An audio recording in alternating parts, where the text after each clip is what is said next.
अस्सलाम वालेकुम, सुबह खैर। कैसे हैं आप सब लोग? ठीक ठाक हैं, मज़े में हैं? अच्छा जनाब, मज़े में रहना बड़ा ज़रूरी है, हेल्दी रहना बड़ा ज़रूरी है। और जब वीकेंड आता है ना, तो इस वीकेंड पर एक रेजोल्यूशन ज़रूर पास किया करें कि भाई अगले हफ्ते तक आपने क्या क्या चीज़ें कंटिन्यू करनी हैं। और वो सारी ख़वातीन जो अपना ख्याल नहीं रखती, कम से कम इस हफ्ते ये सोचें कि उन्होंने अपना ख्याल रखना है।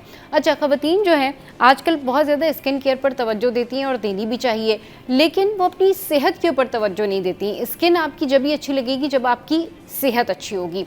तो अगर आप अपनी स्किन केयर पर तवज्जो देती हैं तो फिर आप अपनी सेहत पर भी तवज्जो दें। और सेहत क्या है आजकल? सेहत यह है कि जी शुगर जो है वो लो हो गई, बीपी लो हो गया, चक्कर आ रहे हैं, या फिर ज़्यादा प्रॉब्लम हो गई, डाइट जो है वो आपकी अच्छी नहीं है, लोगों को डायरिया हो रहा है बहुत ज़्यादा, लोग पानी का इस्तेमाल कम कर रहे हैं। तो इसके लिए सबसे बेहतरीन जो मेरे पास रेमेडी है, या इसके लिए सबसे बेहतरीन सोल्यूशन है, वो ये है कि नींबू पानी का इस्तेमाल करें। नींबू पानी के इस्तेमाल से आप दिन भर एनर्जेटिक रहेंगे। नींबू पानी जो है वो आपकी ब्रेन एक्टिविटी को भी इन्हांस कर देता है। वो आपका जो एक होता है ना कि आप डाउन फील कर रहे हैं, लेथार्जिक फील कर रहे हैं, वो भी आपको नहीं होने देता। आप थोड़ा सा एनर्जेटिक रहते हैं। दूसरा, नाश्ते में गर्मी है या सर्दी है, ये बहाना ना करें कि जी जून है, मई है, जुलाई है और ये सीज़न है, हम अंडे नहीं खा सकते। नाश्ते में 2 अंडे लाजमी खाएं, चाहे आप लंच कम करें, चाहे आप बाकी डिनर में से जो है वो कुछ चीज़ें कम कर दें, लंच में से कुछ कम कर दें, पोर्शंस में खा लें, लेकिन नाश्ते पे कॉम्प्रोमाइज़ मत करें। तमाम ख़वातीन नाश्ते में 2 अंडे ज़रूर खाएं। ये आपके प्रोटीन जो है उसको बैलेंस करता है और आपको एनर्जेटिक रखता है, और आपको ये बहुत सारी ऐसी डिजीज़ से बचाता है जो कि आगे चल के आपको हो सकती हैं, जैसे डिमेंशिया है या फिर भूल जाने की बीमारी है। तो आपकी ब्रेन एक्टिविटी के लिए 2 अंडे खाना नाश्ते में बहुत ज़्यादा बेनिफिशियल है। तो बात करते हैं पर्सनल ब्रांडिंग की। और पर्सनल ब्रांडिंग क्या चीज़ है? आपकी पर्सनालिटी के कई शेड्स होते हैं। आपकी अपीयरेंस के थ्रू आपकी अपनी ब्रांडिंग होती है। आप अपनी पहचान आप होते हैं। लोग ये समझते हैं कि सिर्फ अच्छे कपड़े पहनना काफ़ी होते हैं। लोग ये समझते हैं कि शायद हमने हेयर डू अच्छा कर लिया है तो वो काफ़ी है। नहीं, इसमें आपकी एजुकेशन, आपका एटीट्यूड, आपका स्टाइल सब काउंट करता है कि आप कैसे बैठते हैं, कैसे खाते हैं, लोगों से किस तरह बात करते हैं। और सबसे ज़्यादा जिस टाइम पर आपको अपने गुस्से को कंट्रोल करना हो, पेशेंस रखना हो, उस वक्त में आपकी असल पहचान होती है कि आप उस वक्त से कैसे डील आउट करते हैं। ये सारी चीज़ें मिलके बनाती है आपकी पर्सनालिटी, जो कि आपकी पर्सनल ब्रांडिंग के थ्रू फिर बाकी लोगों के ऊपर आपकी शख्सियत के राज खुलना शुरू होते हैं कि आप कैसे हैं। इस पर बात करने के लिए हामिद सईद साहब हमारे साथ मौजूद हैं, इमेज कंसल्टेंट हैं। उनको शो में वेलकम करते हैं। अस्सलाम वालेकुम सर, गुड मॉर्निंग, कैसे हैं आप? ठीक हैं? वालेकुम, good morning. I am doing great. आप कैसी हैं? मैं बिल्कुल ठीक ठाक। सर, ये बड़ा ज़बरदस्त टॉपिक है और इस टॉपिक के हवाले से काफ़ी दफ़ा हम बात भी कर चुके हैं कि पर्सनालिटी के लिए जो है वो सिर्फ अच्छे कपड़े पहनना काफ़ी नहीं होता। तो एक अच्छी पर्सनालिटी किन चीज़ों से मिलकर बनती है, ये बताइए। देखिए, सबसे इम्पोर्टेंट बात तो ये है कि आपको पता होना चाहिए कि आप कौन हैं, अंदर से क्या है। उसके बाद फिर ये है कि आपकी कॉम्पिटेंस क्या है, आपका स्किल सेट क्या है, आपका एक्सपीरियंस क्या है। मैं अक्सर ये कहता हूँ कि if you bring somebody to me, वो बड़ा डिशेबल लगता है, मेसी लगता है, स्लॉपी लगता है, मैन वुमन डजंट मैटर, तो मैं I can really build them up and I can give them a great image. लेकिन जब ये बंदा जाएगा, कहीं से बात करेगा, कहीं मीटिंग में जाएगा, तो ही can not put two sentences together.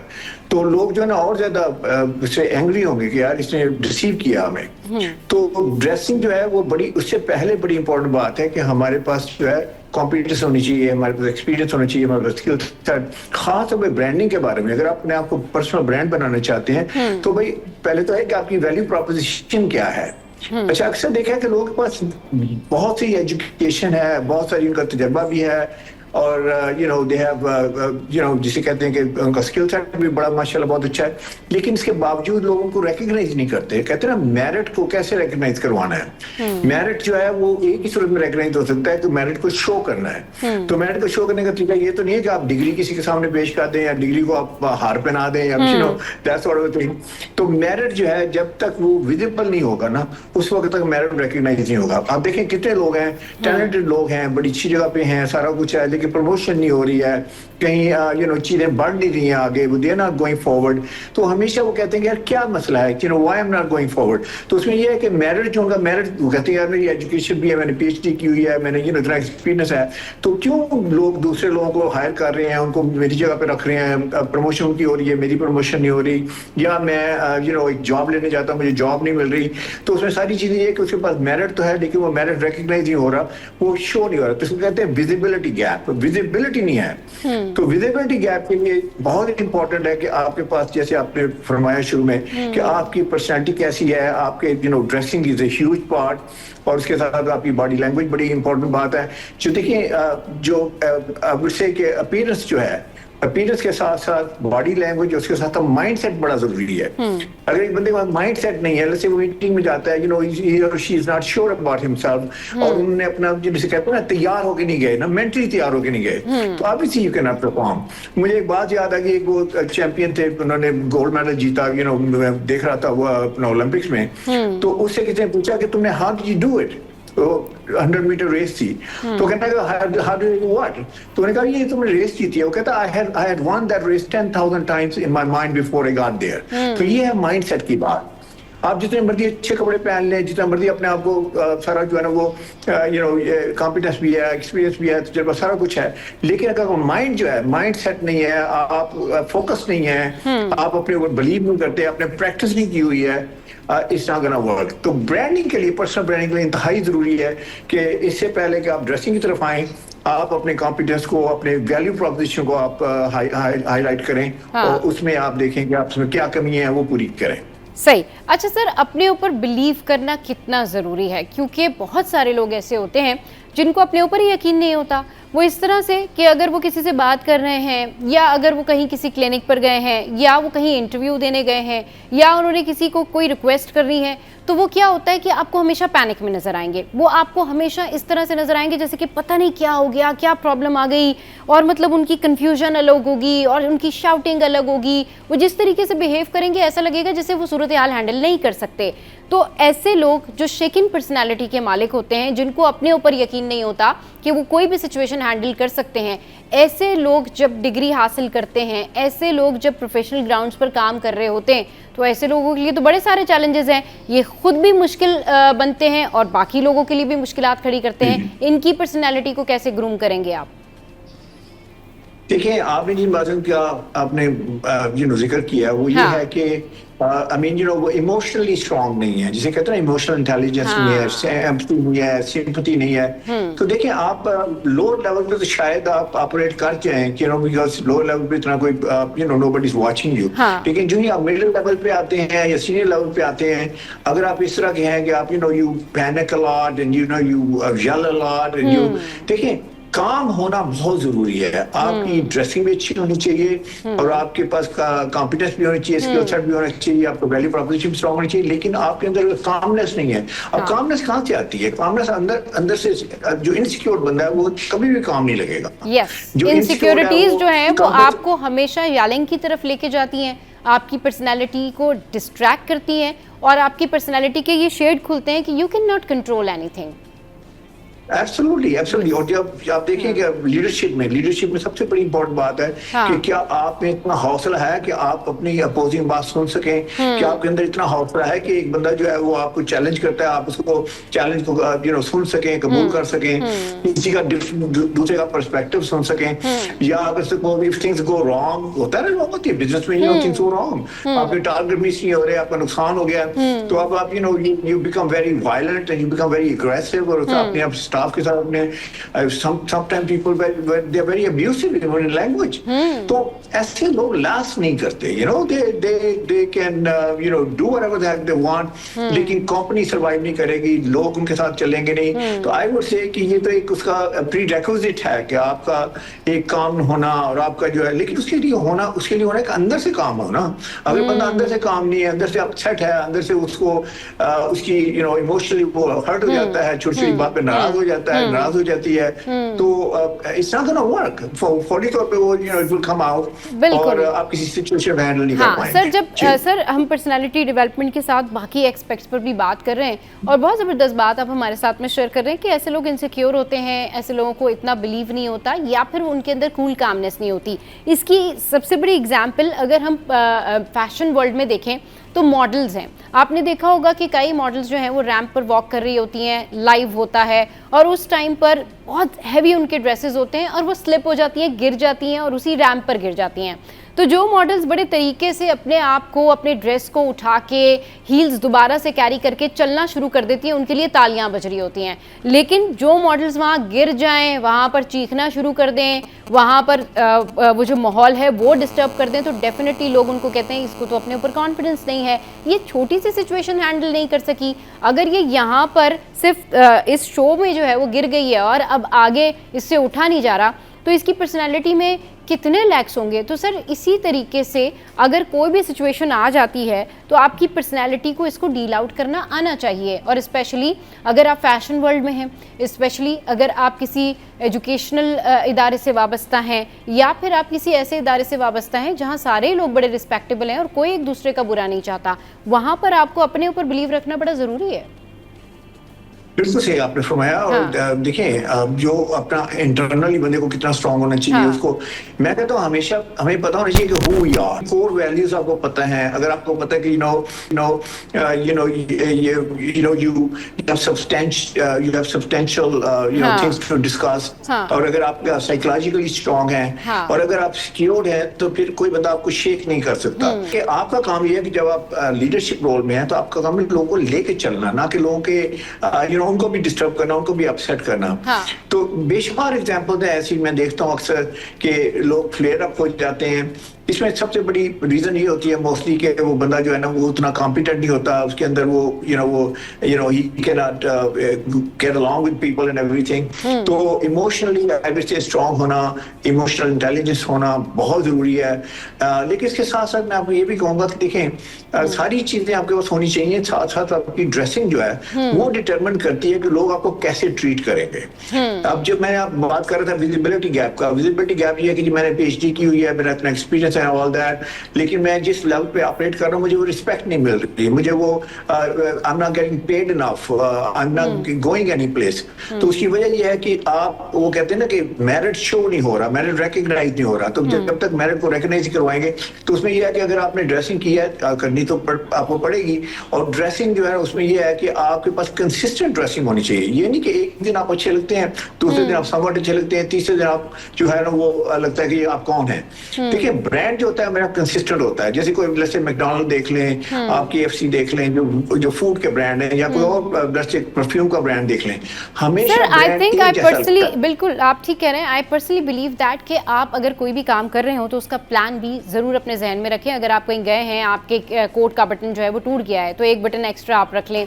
अगर आप जानते हैं कि आप हील पहन के गए और आप गाड़ी में गए और आपके पास गाड़ी है, तो एक आप जो है वो शूज़ का पेयर गाड़ी में रख लें। तो इससे ये होता है कि आपकी इमोशनल स्ट्रांगनेस भी सामने आती है, आपकी प्लानिंग भी सामने आती है, और ये भी पता चलता है कि आप कितने कीन हैं किसी भी डैमेज को कंट्रोल करने के लिए। लेकिन अगर आप सिंगल हैंडेडली बहुत सारी चीज़ों के ऊपर रिलाई कर रहे होते हैं और आपको पता है कि नहीं ये भी हो सकता है और ये पॉसिबिलिटीज़ है, और प्लान भी आपके पास नहीं है, तो फिर डेफिनेटली उसमें आपकी पर्सनैलिटी के अंदर बहुत सारे ऐसे लेग्स होते हैं। चलिए जी ब्रेक लेते हैं, ब्रेक के बाद फिर वापस आते हैं और डिस्कशन को कंटिन्यू करेंगे।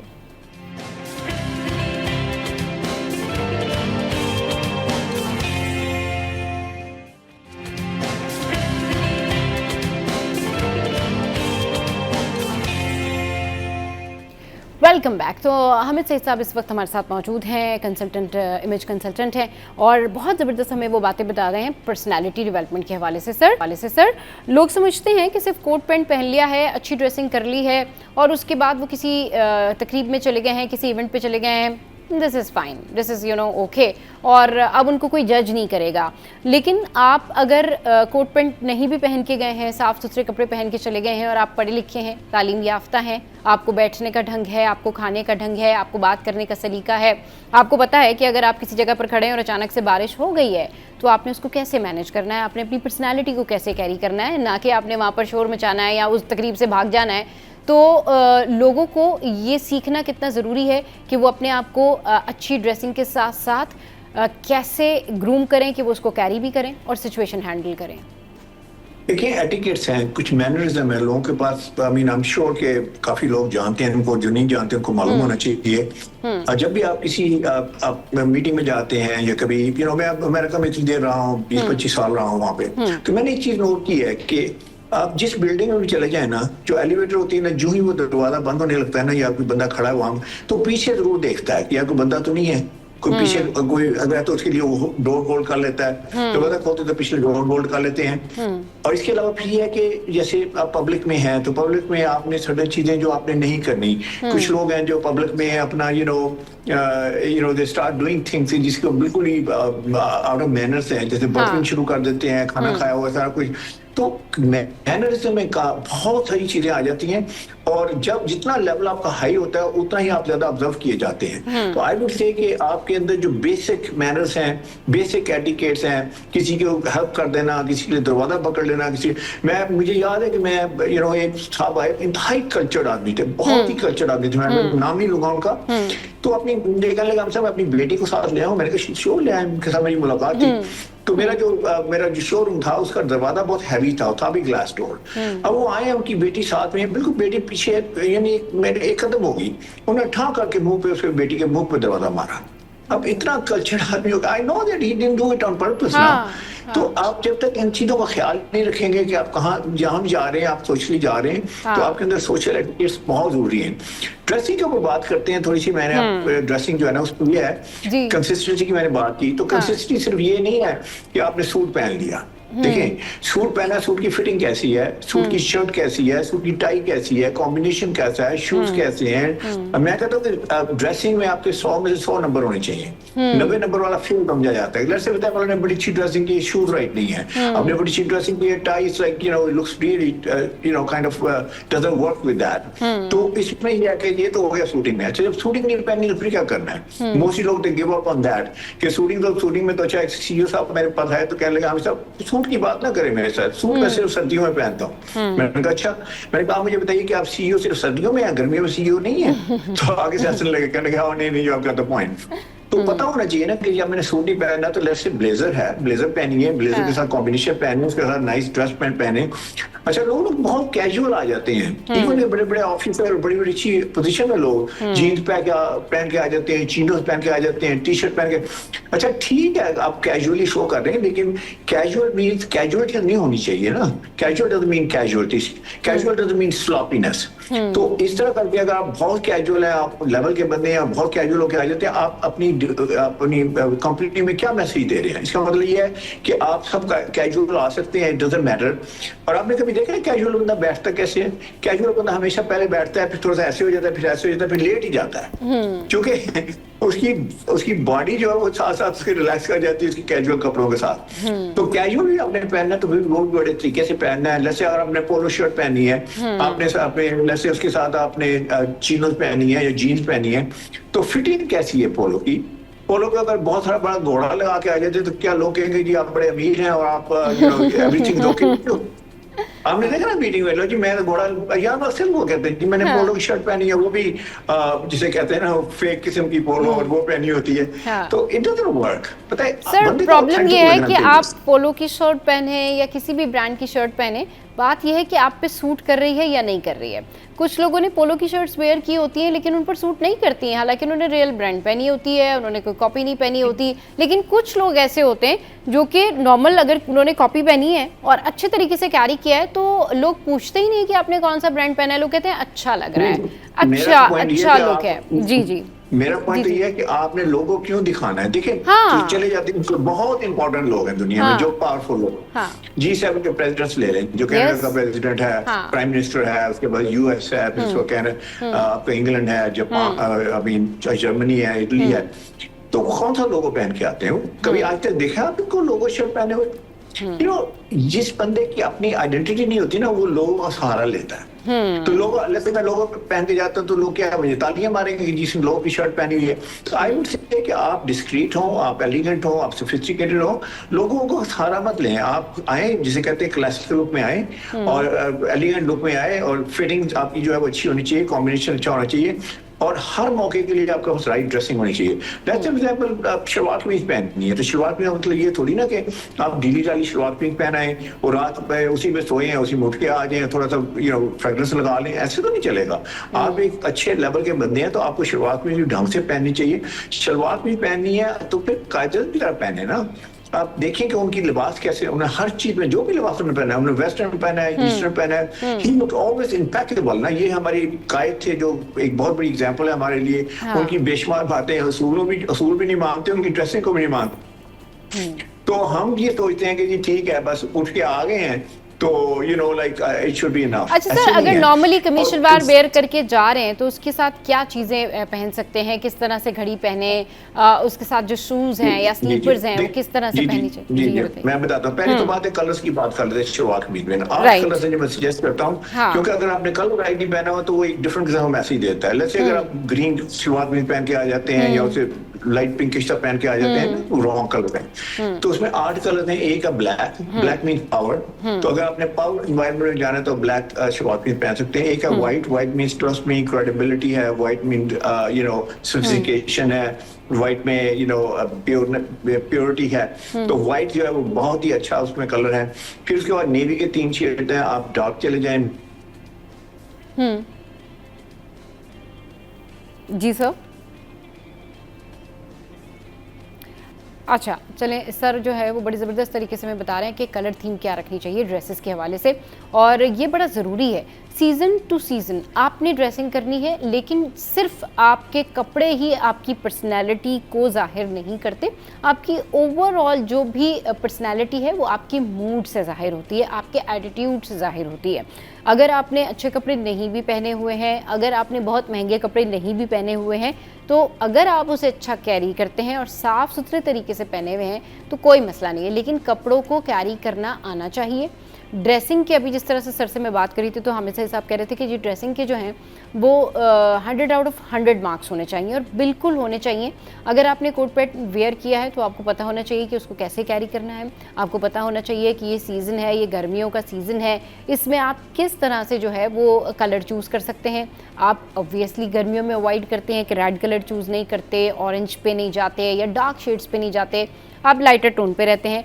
ज़्यादातर मैंने देखा है कि जितने भी मर्द हजरात हैं, अगर वो कोट पैंट की सिलेक्शन करते हैं तो वो नेवी ब्लू कलर है, ब्लैक कलर है, फॉन कलर है, या फिर वो उस टोन के ऊपर जा रहे होते हैं। कुछ लोग स्किन कलर के भी जो है ना वो कोट पैंट्स वेयर कर रहे होते हैं वाइट शर्ट्स के साथ। सर ये बताइए, ये ट्रेंडिंग है, ये ठीक है ये कॉम्बिनेशन? क्योंकि अभी एक्चुअली देखें, जिसने लाइट कलर की है ना, लाइट कलर की अच्छी जैकेट है, तो लाइट कलर की जैकेट जो है ना बड़ा मैसेज थी, बड़ा लाइट वेट का मैसेज देती है। तो जैकेट और जैसे आपकी वेस्ट कोट वगैरह है वो डार्क कलर की होनी चाहिए। तो उसमें 4 कलर है, अगेन ब्लैक है, नेवी है, चारकोल ग्रे है, मीडियम ग्रे है। ये ले लें आप सारे कलर, इनमें ब्लेजर पहन लें, इनके साथ आप वेस्ट कोट पहन लें, साथ में शलवार कमीज को कोई भी कलर ले लें। I think it's gonna work, it's gonna give you a very strong look. सही। अच्छा सर, अब क्योंकि एक प्रॉपर ड्रेसिंग करने के लिए अच्छी फिटनेस भी चाहिए।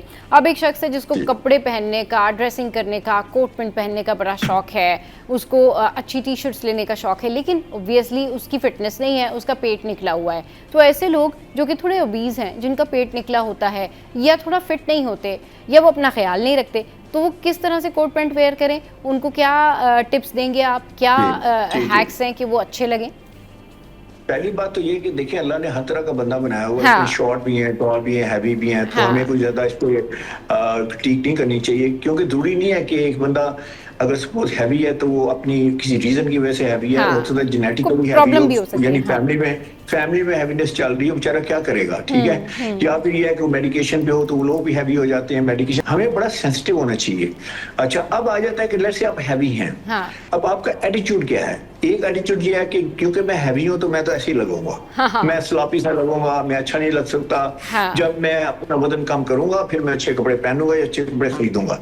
अच्छा, ना वजन कम होना है ना उसने अच्छे कपड़े पहनने हैं। तो मेरे पास जितने भी लोग आते हैं जिनकी मैं कंसल्टेशन करता हूँ इसमें, तो मैंने कहता है देखें, एक हैवी ना होना एक और चीज है। आपका चेहरा इतना अच्छा है, आपके बाल इतने अच्छे हैं, आपकी बॉडी, अपनी अपर बॉडी इतनी स्ट्रांग है, हाँ। तो आप अपने आप को क्यों इस तरह रख रहे हैं? हाँ। अब दूसरी बात मैं ये कहता हूँ कि देखें, क्या आप रिटायर्ड हैं, क्या आप घर में हैं, आप बाहर नहीं निकल रहे कि नहीं मैं तो जॉब पे जाता हूँ? तो मैंने कहा world is looking at you. याद रखिए कि आप ना इनविजिबल है ना लोग ब्लाइंड हैं।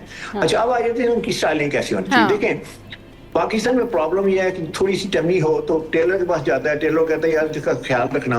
वो क्या करता है, वो यहाँ भी ख्याल रखता है, वो यहाँ भी ख्याल रखता है, वो यहाँ भी ख्याल रखता है, वो एक टेंट बना देता है। हाँ। बंदे अच्छे खत तो बंदे को टेंट बना देता है, तो वो हाँ। भी बेचारा कहता है यार मेरी पर्सनैलिटी ऐसी, हालांकि अच्छी ऐसी नहीं होना चाहिए। उसे थोड़ा रूम यहाँ देना चाहिए ना, इसको टमी में उसके है तो उसके शोल्डर स्ट्रांग है तो उसे शोल्डर तो बड़ा नहीं करना चाहिए। चेस्ट ठीक है तो चेस्ट को तो बड़ा नहीं करना चाहिए। आई वुड से कि वो उनके पास नॉलेज नहीं है, इन्फॉर्मेशन नहीं है। I am not putting down the tailors, लेकिन एक बात तो जरूर है ना, उनमें एस्थेटिक सेंस नहीं है। ठीक है, स्टिचिंग वगैरह का उनको इल्म है, लेकिन उनके पास एस्थेटिक सेंस नहीं है। तो आई वुड से कि आप अगर सपोज थोड़े से हैवी यहाँ पे, तो आप थोड़ा सा रूम रखें ताकि ये बटन खुले ना। आपने देखा किसी हैवी बंदे को, हाँ। वो टाइट कपड़े पहन के आ जाता है। अब सही। उसे किसने कहा कि भाई तो टाइट कपड़े पहन के आ? हाँ। और जब टाइट कपड़े पहनता है तो दरमियान वाला बटन खुलता है जो बिल्कुल बेली बटन के पास होता है। जब खुलता है तो अंदर से क्या नजर आता है? सही। अंदर से वही नजर आता है ना कि अल्लाह करे उसने कोई बनियान पहनी हो तो शिकों को बनियान ही नजर आएगी। तो आई वुड से कि उसे पता होना चाहिए कि यार यहाँ पे मेरी टाइटनेस है तो मुझे कपड़े बनवाए या सिलवाए या ले, तो वहां पे उसको कम से कम वहां इतना रूम होना चाहिए। हाँ। इसी तरह जो है वो अगर टाइट कपड़े, टाइट पैंट पहन लेता है तो ही doesn't know how to walk. Tight pant में सारा दिन चलना और काम करना कितना मुश्किल है। हाँ। तो मेरे पास एक साहब आए तो इसी तरह बड़े हैवी थे और बड़ा built all over the lot. हाँ। तो मुझे कहने हम सब स्लिम फिट होगा आपके पास? तो मैंने कहा किसके लिए? तो कहते हैं मेरे, मैं कहा you must be kidding me. तो एक्चुअली ना बॉडी शेप जो है ना वो डिटरमिन करती है कि आपने कौन सा स्टाइल पहनना है। बॉडी शेप डिटरमिन करती है कि आपने कैसा कॉम्बिनेशन पहनना है। अब लेट्स से फॉर एग्जांपल अगर आप शॉर्ट कद के हैं, हाँ। तो आपने लेट्स से आपने ब्लैक जैकेट पहन ली, व्हाइट पैंट पहन ली, आपने पता क्या किया, आपने 5 फुट के कद को आपने 2.5 फुट का कर दिया। उसकी वजह यह है कि आई जो अल्लाह ताला ने ट्रेन की है ना, ऊपर से चलती है, देखती है, उसके बाद जहाँ कलर खत्म होता है रुक जाती है आई। इसका मतलब ब्लैक पे और अदरवाइज तो समझेगा कि ब्लैक ही पहना हुआ है, लेकिन ब्लैक तो नहीं पहना हुआ ना, ब्लैक और व्हाइट पहना हुआ। तो वो जब फिर दोबारा आई शुरू करेगी इसको देखना, इसका मतलब आप 5 फुट के हैं तो आप 2.5 फुट के लगेंगे। अब इसका इलाज क्या है, इसका सोल्यूशन क्या है? इसका सोल्यूशन बड़ा इजी है कि आप ब्लैक जैकेट पहनना चाहते हैं तो आप उसके साथ जरा जिसे कहते हैं ना मोर एक किस्म का चारकोल ग्रे का पैंट पहन लें, जितना आप कॉन्ट्रास्ट ना क्रिएट करें। तो इस तरह के आपको असूल पता होने चाहिए। इसी तरह अगर आप बॉडी को अपनी कलर ही डिफरेंट कलर्स चल रहे हैं, पूरी बॉडी जो उसको डिवाइड किया होता है, एंड यू नो समथिंग, वो उसी पर्सनालिटी उतनी शाइन नहीं करती। बिल्कुल बिल्कुल, अपनी पर्सनालिटी के अकॉर्डिंगली ही ड्रेसिंग करनी चाहिए। और आपको ये देखना चाहिए कि आपकी हाइट क्या है, आपका वेट क्या है, और आप कोट पैंट ले रहे हैं तो आप उसको कैसे स्टिच करवा रहे हैं, या अगर आपने उसको रेडीमेड लिया है तो फिर आप कहाँ से ले रहे हैं, और उसकी जो उसका स्ट्रक्चर है या उसकी जो बनावट है वो आपके ऊपर सूट करे या नहीं करे। बहुत शुक्रिया हामिद सईद साहब, आज जो गुफ्तगू हुई उसमें हमने डेफिनेटली पर्सनैलिटी के हवाले से बात की कि पर्सनैलिटी के कई शेड्स होते हैं, जिसमें सिर्फ और सिर्फ कपड़े पहनना ये आपकी पर्सनैलिटी को जाहिर नहीं करता। आपकी पर्सनैलिटी मुख्तलिफ चीज़ों से मिलकर बनती है, उसके ऊपर भी काम करें। चलिए जी, शो में वक्त एक ब्रेक का, ब्रेक के बाद वापस आएंगे, फिर करेंगे ढेर सारी बातें।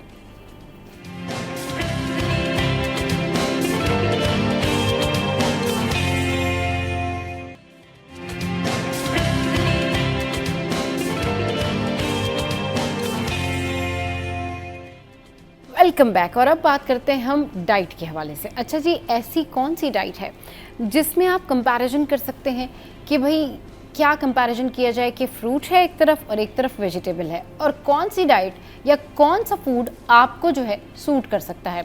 तो ये जो हम कंपैरिजन आज करने जा रहे हैं, इस पर बात करने के लिए हमारे साथ जो हैं वो मिनाहिल हारून मौजूद हैं, जो कि न्यूट्रिशनिस्ट हैं। लेकिन उनसे बात करने से पहले मैं ज़रूर यहाँ पर ये मैं चाहूँगी, ज़रूर आपको बताना चाहूँगी कि ये जो कंपैरिजन आज हम करने जा रहे हैं ना, इसका फ़ायदा ये है कि लोगों को पता चलेगा कि फ्रूट खाने से आपको क्या फ़ायदा होता है, और अगर आप वेट लॉस करने के लिए फ्रूट खा रहे हैं तो वो शायद आपको कहीं ना कहीं लॉस भी हो सकता है, उसके आपको जो है वो कोई इफ़ेक्ट्स भी हो सकते हैं। और अगर आप वेजिटेबल खा रहे हैं और उसके साथ प्रोटीन इनटेक आपका नहीं है तो क्या क्या हो सकता है और क्या फ़ायदे हैं, क्या नुकसान, इस बारे में बात करते हैं जी मनाहिल से। मनाहिल ने हमें ज्वाइन किया। अस्सलाम वालेकुम मनाहिल, कैसी हैं, ठीक हैं? वालेकुम अस्सलाम जी, मैं ठीक हूँ, आप कैसे हो? मैं बिल्कुल ठीक ठाक। मनाहिल, ये जो कंपैरिजन आज आप हमें बता रही हैं फ्रूट वर्सेस वेजिटेबल, स्टार्ट कीजिए और बताइए कि कंपैरिजन जो है वो कैसे करें, हमारी ज़िंदगियों में क्या चीज़ जो है वो ज़्यादा असर रखती है, ज़्यादा इम्पैक्टफुल है, ज़्यादा डोमिनेटिंग है। देखिए, अगर हम पुराने वक्तों की बात करें तो सबका जो रुझान है वो इसी तरफ होता था कि हम कुछ खा लें, हमें ज़्यादा पकाना ना पड़े। तो उस टाइम पे फ्रूट्स जो हैं वो सब जो है वो फ्रूट्स को करते थे क्योंकि वो डोमिनेंट थे। अभी अगर हम ये दौर देखें तो इसमें अब हमारे पास जो वेजिटेबल्स हैं वो लोअर इन कैलोरी हैं, उसमें ज़्यादा चीनी नहीं होती और हमारे पास स्पाइसेस भी हैं तो हम अच्छे से बना सकते हैं। तो अब ज़्यादा जो रुझान है वो वेजिटेबल्स की तरफ है। अगर हम ज़्यादा फ्रूट इनटेक करते हैं तो हमारा शुगर लेवल बढ़ जाएगा जो हमारा वेट गेन भी करवा सकता है। तो इस वजह से अब लोग जो है वो वेजिटेबल्स की तरफ ज्यादा है। मैं ये कहूंगी कि बैलेंस रखना चाहिए क्योंकि कुछ मेडिकल इश्यूज होते हैं जैसे कॉन्स्टिपेशन का मसला है। तो अगर आप बहुत ज्यादा वेजिटेबल्स भी इस्तेमाल कर लो तो आपका फाइबर उस तरह से पूरा नहीं होता, क्योंकि अगर हम एक कप बेरीज या स्ट्रॉबेरी का देखें तो उसमें बहुत फाइबर है, लेकिन वहीं अगर हम एक कप किसी सब्जी का देखें तो इतना फाइबर आपको नहीं मिलेगा। तो हमने थोड़ा सा इस चीज का भी ख्याल रखना होता है कि डाइट में जो है वो फाइबर भी अच्छे से मिल जाए। और जहां तक एक पैटर्न की बात है कि एक फूड पैटर्न कैसा होना चाहिए, तो पहले आपने हमेशा सब्जी का इस्तेमाल करना है, यानी कि फाइबर जो है वो सब्जी से लें सैलेड फॉर्म में। उसके बाद आप अपना प्रोटीन खाएं, फैट्स खाएं और लास्ट में आपकी शुगर और कार्ब होनी चाहिए जो कि आपको फ्रूट से भी मिल सकती है। रोटी है, फ्रूट है, राइस है, तो ये सब एक कैटेगरी में आ जाएगा। तो इसको लास्ट में रखें, पहले आप वेजिटेबल्स का इस्तेमाल करें, फिर protein, fats and then at last आपका आता है ये फ्रूट वाला पोर्शन। सही, फ्रूट वाला पोर्शन। अच्छा, अब हम इसको इस तरह से कैटेगराइज करते हैं कि इनिशियली हम वेजिटेबल्स पर जाते हैं, तो वेजिटेबल इनटेक हम अपनी ज़िंदगी में कैसे जो है बढ़ाएं और किस तरह से खाएं। मतलब आपने दिन के खाने में वेजिटेबल्स ले लिए, आप डिनर में क्या फ्रूट स्किप करना है, अगर आप नेक्स्ट डे फ्रूट खा रहे हैं तो क्या वेजिटेबल स्किप करना है या साथ साथ खा रहे हैं, वो कौन से फ्रूट्स हैं जिसकी वजह से आपका शुगर जो है वो इन्हेंस नहीं होता, तो ये सारी चीज़ें हमें बताइए।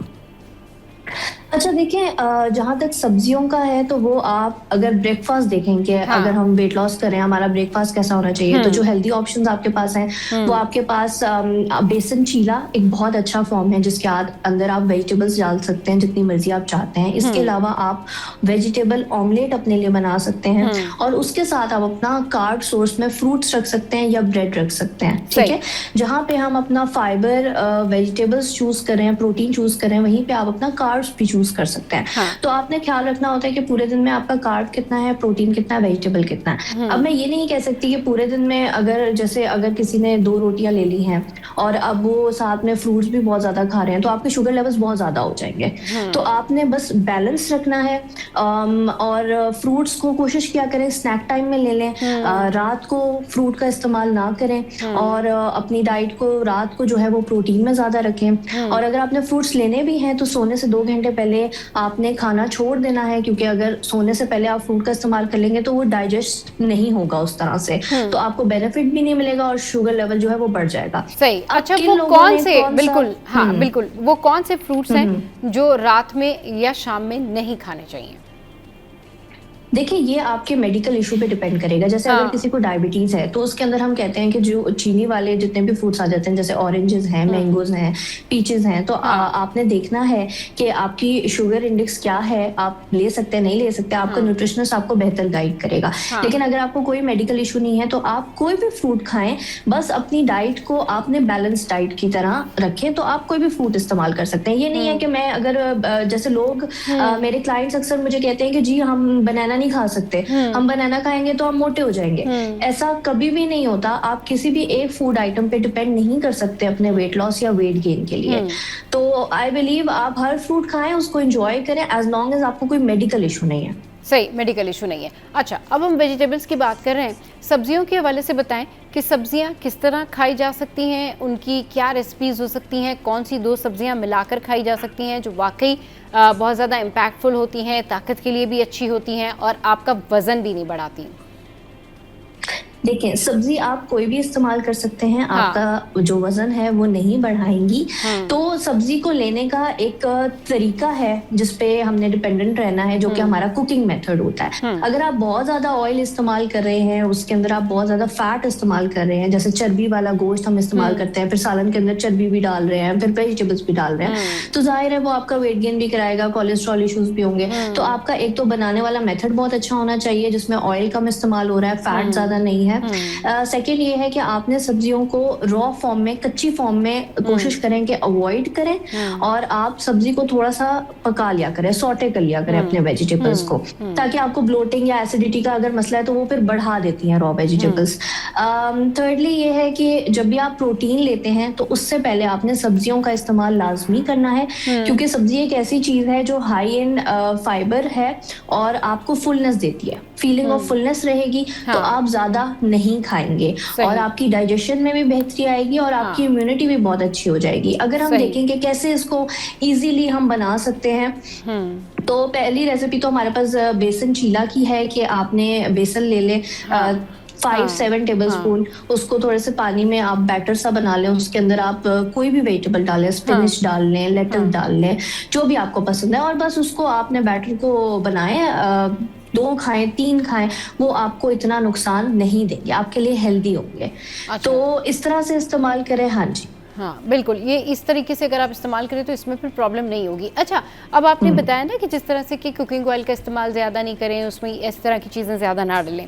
चलिए, ये तो हो गया हमारा वेजिटेबल्स का। अब फ्रूट्स खाने का क्या तरीका है, किस तरह से उसको दिन में कंज्यूम करें कि वज़न भी ना बढ़े, जिनको अगर कोई बॉर्डर लाइन पर शुगर है तो शुगर भी इन्हेंस ना करे, तो ये ज़रा बताइए कि अब क्योंकि ये आम का सीज़न है और आपको पता है फलों का बादशाह आम, तो हर कोई ये चाहता है कि वो आम खाए, मतलब इस सीज़न है आम का, तो फ़ायदा उठाना चाहिए आम खा के। तो अब किस तरह से मैनेज करें वेजिटेबल और मैंगो? देखिए, आपने खाने के फौरन बाद जो है वो फ्रूट का इस्तेमाल नहीं करना। खाने के 30 मिनट या घंटे बाद आप फ्रूट का इस्तेमाल कर लें, क्योंकि अगर खाने के फौरन बाद आप शुगर का इस्तेमाल कर रहे हैं तो वैसे ही हो जाएगा जैसे आप चॉकलेट खा रहे हैं। तो सेकंड इसमें यह है कि आम से आपने बिल्कुल नहीं डरना। आम एक एंटीऑक्सीडेंट प्रॉपर्टी रखता है जो आपकी इम्यूनिटी भी अच्छा करता है, आपका स्किन भी अच्छा करता है। तो बस इसको ज्यादा मत खाएं। 2 आम का इस्तेमाल आप कर सकते हैं, लेकिन अगर आपको डायबिटीज है तो वही बात है, आपने अपनी डाइटिशियन से पूछना है।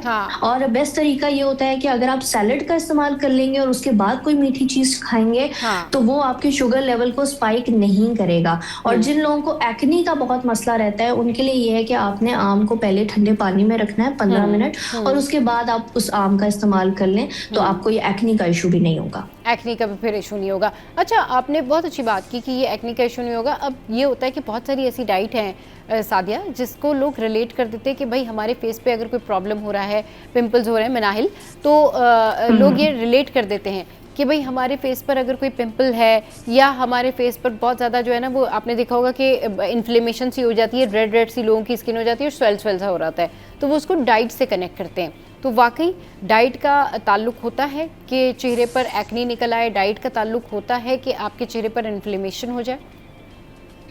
देखिए, बिल्कुल ताल्लुक है। लेकिन कोई भी डाइट अगर आप 6 मंथ्स या 4 मंथ्स करते हैं उसके बाद उसका जो असर है वो आपके चेहरे पे आता है। डाइट ऐसी नहीं होती जैसे मेडिसिन होती है कि जी फौरन खाया तो अगले दिन पिंपल निकल आया तो जी ये मैंगो की वजह से ही है, ऐसा नहीं होता।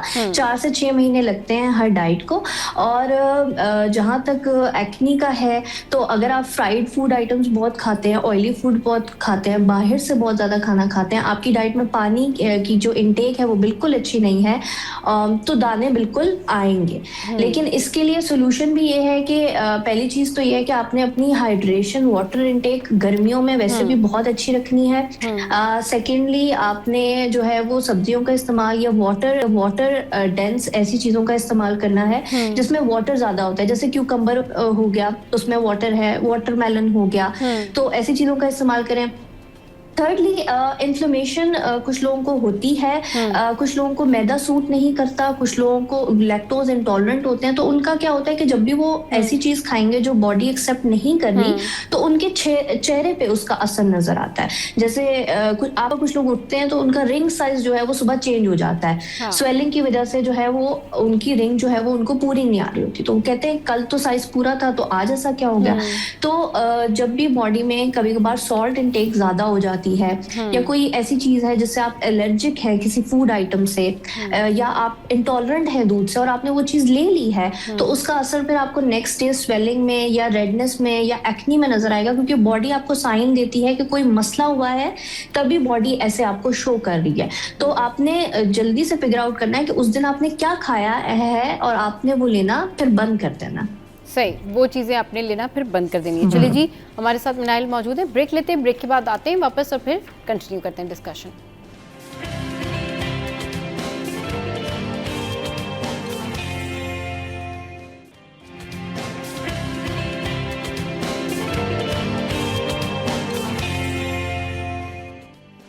Welcome back. तो मिनाइल हमारे साथ मौजूद हैं, न्यूट्रिशनिस्ट हैं, और हम बात कर रहे हैं कि जी जो वेजिटेबल्स हैं वो हमारी ज़िंदगी में क्या इम्पैक्ट रखते हैं, इसके अलावा फ्रूट ऑल्सो। लेकिन अकॉर्डिंग टू आर न्यूट्रिशनिस्ट मिनाइल, उनका कहना ये है कि अब लोग ज़्यादातर सब्जियों को प्रेफर करते हैं, सब्जियां खाना पसंद करते हैं, जस्ट बिकॉज ऑफ दैट कि लोगों को कुछ लोगों को शुगर होती है और कुछ लोगों को ये होता है कि फ्रूट जो है शायद उनका वज़न बढ़ा देगा। तो मिनाइल ये बताइए कि अच्छी डाइट जो है वो किस तरीके से रखी जाए। दिन में 3 पोर्शंस में अगर कोई खाता है, उसने ब्रेकफास्ट किया, फिर लंच किया एंड डिनर ऑल्सो, तो क्या ये काफ़ी है या इसके भी पोर्शंस कर लेने चाहिए कि आपका वज़न ना बढ़े? और फ्रूट जो है वो 2 दिन में 1 दफ़ा खाना चाहिए या हफ्ते में 1 दिन खाना चाहिए? फ्रूट की एडजस्टमेंट अपनी ज़िंदगी में कैसे करें? देखिए, जब भी एक डाइट प्लान हमारे पास आता है, अच्छा डाइट प्लान वो है जिसमें आपका प्रोटीन है, फाइबर है, हेल्दी फैट्स हैं और कार्ब है। प्रोटीन आपने हमेशा कोशिश किया करें कि 70% 60% रखें, जो कार्ब्स है वो अपने लाइफस्टाइल में 30% रखें। अगर हम एक डाइट प्लान को देखें कि एक डाइट प्लान कैसा होना चाहिए, तो मैं जनरल सा डाइट प्लान बताती हूँ 1200 कैलोरीज का, जिसमें अगर कोई करना चाहता है या किसी को गाइडलाइन चाहिए तो 1200 कैलोरीज के लिए क्या है कि ब्रेकफास्ट में आप 2 बेसन चीला बना लें, 7 टेबलस्पून बेसन आप इसमें लेंगे और वेजिटेबल्स जितनी मर्जी इस्तेमाल कर सकते हैं। साथ में आपने 30 मिनट से 1 घंटे बाद चाय का इस्तेमाल कर लेना है। चाय को खाने के साथ नहीं लेना, न्यूट्रिएंट्स अब्सॉर्ब नहीं होते। और साथ में अगर आप 1 अंडा ले लें या 2 अंडे ले लें बॉयल फॉर्म में। उसके बाद बात आ जाती है हमारे लंच की, तो लंच में आपने पहले सैलेड का इस्तेमाल कर लेना है, 150 to 180 ग्राम सैलेड का इस्तेमाल कर लें। उसके बाद प्रोटीन जो है वो 85 ग्राम्स ले लें या 100 ग्राम ले लें, बेशक बारबेक्यू हो, स्टीम चिकन हो, जैसा भी आपके लिए इजी है। साथ में कोई भी सालन अगर घर में बना है तो 15 टेबल स्पून वो आप ले सकते हैं। ऑयल का हिसाब इस प्लान में मैं नहीं देख रही हूँ, वो आप अपनी मर्जी से रखेंगे। साथ में आपने एक रोटी का इस्तेमाल कर लेना है जो कि 80 ग्राम पेड़े की हो जाएगी, या चावलों का इस्तेमाल करना है तो 140 ग्राम राइस का इस्तेमाल कर सकते हैं। उसके बाद अगर आप मिंट चटनी का इस्तेमाल कर लें क्योंकि गर्मियां हैं, या नमकीन लस्सी का इस्तेमाल कर लें तो बहुत बेहतरीन हो जाएगा, या लेमनेड भी आप इस्तेमाल कर सकते हैं। इन 3 चीजों में से एक चीज जरूर रखें अपनी डाइट में। उसके बाद 1 घंटे बाद आप किसी भी एक फ्रूट का इस्तेमाल कर लें। उसके बाद हमारे पास डिनर टाइम आएगा, रात को कोशिश करें कि चलें कार्ब्स ना लें, आप सब्जियों का इस्तेमाल कर लें, सब्जी का कोई भी सालन ले लें, या आप साथ में सब्जी का सालन हो गया, साथ में कोई भी आपका प्रोटीन सोर्स हो गया। अगेन आप 40 ग्राम या 80 ग्राम प्रोटीन ले लें, सैलड हो गया। साथ में अगर आप कार्ब फिर भी रखना चाह रहे हैं तो एक फ्रूट का इस्तेमाल आप कर सकते हैं। तो अगर आप इस डाइट प्लान को देखें तो इसमें आपको हर चीज मिलेगी, आपको सैलड मिल रहा है, आपको सब्जियां मिल रही हैं, आपको प्रोटीन मिल रहा है। तो ये मत किया करें कि अपने आप को स्टार्व करना शुरू कर देते हैं, हमें लगता है हम कोई चीज खा ही नहीं सकते हैं। कोई भी एक फूड आइटम आपको वेट लॉस या वेट गेन नहीं दे सकता, आपने अपनी टोटल कैलोरीज देखनी होती है। सही, टोटल कैलोरीज देखनी होती है। अच्छा, अब बहुत सारे लोग गर्मियों में नहीं खाना खाते, वो कहते हैं नहीं हमसे नहीं खाना खाया जा रहा, हमारा दिल अजीब सा हो रहा है, गर्मी लग रही है। अब वो क्या होता है कि वो जो उनकी जो हंगर होती है वो इतनी बढ़ जाती है कि वो शाम तक चले जाती है, वो प्रोलॉन्ग हो जाती है और फिर उनको प्रॉब्लम शुरू हो जाती है। ऐसे में अगर उनको आप सैलेड बना के दे रहे हैं तो वो खा लेंगे, यानी वो चीज़ आराम से खा लेते हैं जिनको बहुत ज़्यादा गर्मी लग रही होती है, एंजाइटी हो रही होती है, जो आसानी से जो है वो खा लें, बेड पे बैठ के खा लें, कहीं पर भी खा लें। तो अगर जिससे खाना खाया नहीं जा रहा उसने सैलेड पे जाना है, तो सैलेड में क्या क्या चीज़ें ऐड की जाएँ कि एनर्जी भी मिल जाए, खाने की कमी भी पूरी हो जाए और प्रॉपर जो उसकी बॉडी की नीड है वो भी मेंटेन हो जाए? देखिए, गर्मियों में एक बड़ा मसला आता है कि जो हाइड्रेटेड नहीं रहते या हाँ। जिनकी बॉडी में पानी की अब्जॉर्प्शन नहीं होती, वो कहते हैं कि जी हमारा दिल नहीं करा खाना हाँ, खाने का। हाँ। तो ऐसी सिचुएशन में अगर मैं एक क्लाइंट को सैलेड खिलाती हूँ तो वो कभी भी नहीं खाएंगे। तो पहले तो आपने अपनी हाइड्रेशन को ठीक करना है। पहले ये नहीं करना कि मैं सैलेड खा लूं जाके। हाँ, तो हाँ। हाइड्रेशन को ठीक करने के लिए ये है कि आपने दूध का इस्तेमाल करना है किसी भी फॉर्म में। नमकीन लस्सी हो गया, योगर्ट हो गया, ओट्स बना ले दूध के अंदर, किसी भी तरीके से। सेकेंडली आपने पानी का इस्तेमाल ज्यादा करना है, लेकिन अगर ज्यादा पानी भी नहीं पिया जाता तो पानी की अब्जॉर्प्शन बढ़ा लें। वो इस तरह से होगा कि आपने पिंच ऑफ सॉल्ट को 1 गिलास पानी में डाल के रोज पीना है। इससे क्या होता है कि बेशक आप 4 गिलास पानी पिए, 5 गिलास पानी पिए, वो बॉडी में अब्जॉर्ब होगा पानी। इसके साथ ही फिर लास्ट में आती हैं वो सब्जियां जो वाटर में ज्यादा होती हैं, जैसे क्यूकम्बर हो गया हमारे पास, तो आप इन सब्जियों का इस्तेमाल कर लें। उसके बाद जब आपकी हाइड्रेशन और ये सारी चीजें बेहतरीन हो जाएंगी, उसके बाद आपका खाने को खुद दिल करेगा, फिर आप सैलेड के साथ प्रोटीन भी खाएंगे, रोटी भी खाएंगे। तो आपने पहले अपना जो मसला है ना हाइड्रेशन वाला, इसको ठीक करना है, क्योंकि हाइड्रेशन को भी एक मोड चाहिए होता है। इस मोड में 3 बातें आती हैं, सोडियम, पोटेशियम और मैग्नीशियम। अगर आपकी डाइट में नहीं है तो आप ये गर्मियां सरवाइव नहीं कर सकते हैं, क्योंकि वाटर की अब्जॉर्प्शन बॉडी में नहीं होनी। तो सोडियम के लिए pinch of salt in 1 glass water, potassium के लिए वाटरमेलन या बनाना का इस्तेमाल, और मैग्नीशियम के लिए आलमंड्स या फ्लैक्सीड का इस्तेमाल। अगर ये 3 चीजें डाइट में होंगी तो आपको हाइड्रेशन रहेगी, और फिर सैलेड के साथ आप बहुत कुछ खाएंगे। बहुत कुछ खाएंगे फिर, सही। अच्छा ये बताएं, गर्मियों में नट्स का इस्तेमाल किया जा सकता है?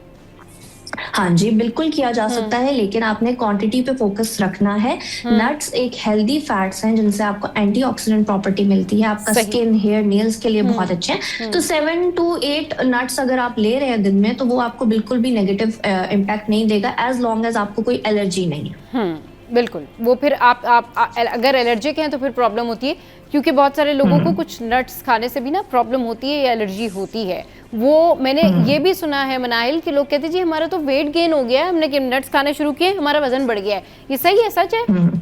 होता है ऐसा? नहीं, ये बिल्कुल सच नहीं है। देखिए, अगर हम कैलोरीज देखें तो अगर आप एक दिन में 20 नट्स खा रहे हैं तो उसकी कैलोरीज बहुत ज्यादा हो जाती हैं, लेकिन सिर्फ नट्स से वेट गेन नहीं हुआ। आपने साथ में और भी बहुत सारी चीजें खाई हैं जिनसे वेट गेन हुआ है। और कभी कभी हमें मेडिकल इशू होता है जिसको हम नट्स के साथ लिंक कर देते हैं, तो हो सकता है आपको कोई प्रॉब्लम हो गया, हार्मोनल इंबैलेंस हो या कोई और प्रॉब्लम है। हाँ जी, हाँ सही, बिल्कुल। तो फिर आपको अपना FT4, TSH वगैरह सब चेक करवाना चाहिए। अच्छा, अब हम बात कर रहे थे कि वेजिटेबल हमारी ज़िंदगी में बड़ी इंपॉर्टेंस हो गई है, बढ़ गई, पहले भी बहुत थी लेकिन अब ज़्यादा बढ़ गई है।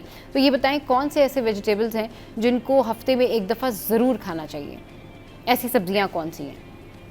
देखिए, मैं तो कहूंगी आपने हर सब्जी का इस्तेमाल करना है, बेशक वो भिंडी है, तोरी है, शलजम है, जो भी सब्जी आपको मिलती है आप खाएं। हर मौसम में हमें डिफरेंट सब्जियां देखने को मिलती हैं, तो आप उसको बनाएं। जो सब्जी आपको पसंद है आप उस सब्जी का इस्तेमाल करें, लेकिन देख ले अगर किसी को विटामिन के या फॉलेट्स या विटामिन बी की कमी है तो वो स्पिनच का इस्तेमाल ज्यादा कर सकता है। इस तरह से आप देख लिया करें कि अगर आप विटामिन सी नहीं ले रहे, अगर आपको चाहिए कि आपकी स्किन ग्लो करे, तो आपने अपने लिए विटामिन सी जूस बना लें जिसमें आप लीफी ग्रीन वेजिटेबल्स का इस्तेमाल करें।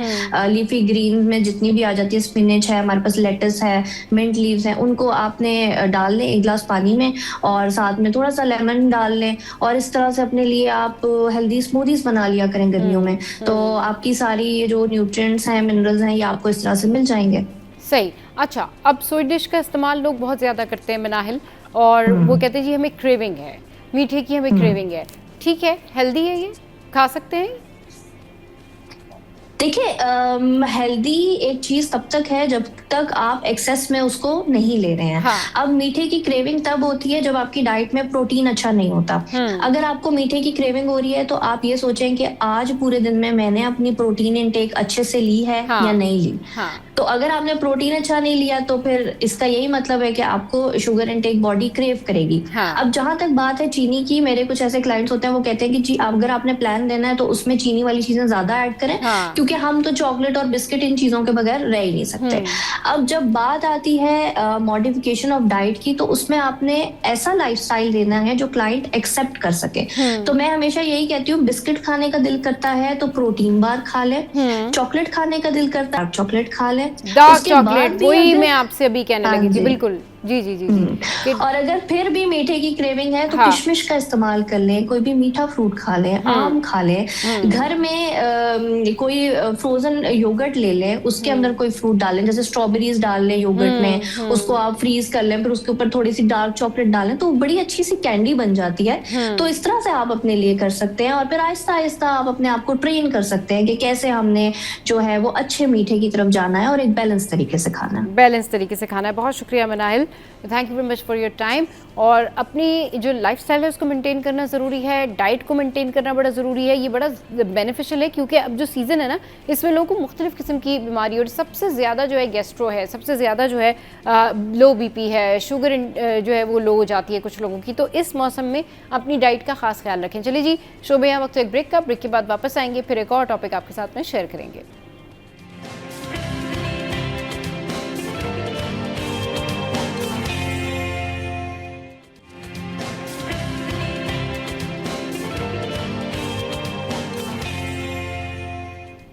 Welcome back. अब कुछ बात कर लेते हैं हम कि भाई आप क्या पका सकते हैं और क्या कुछ नया खा सकते हैं।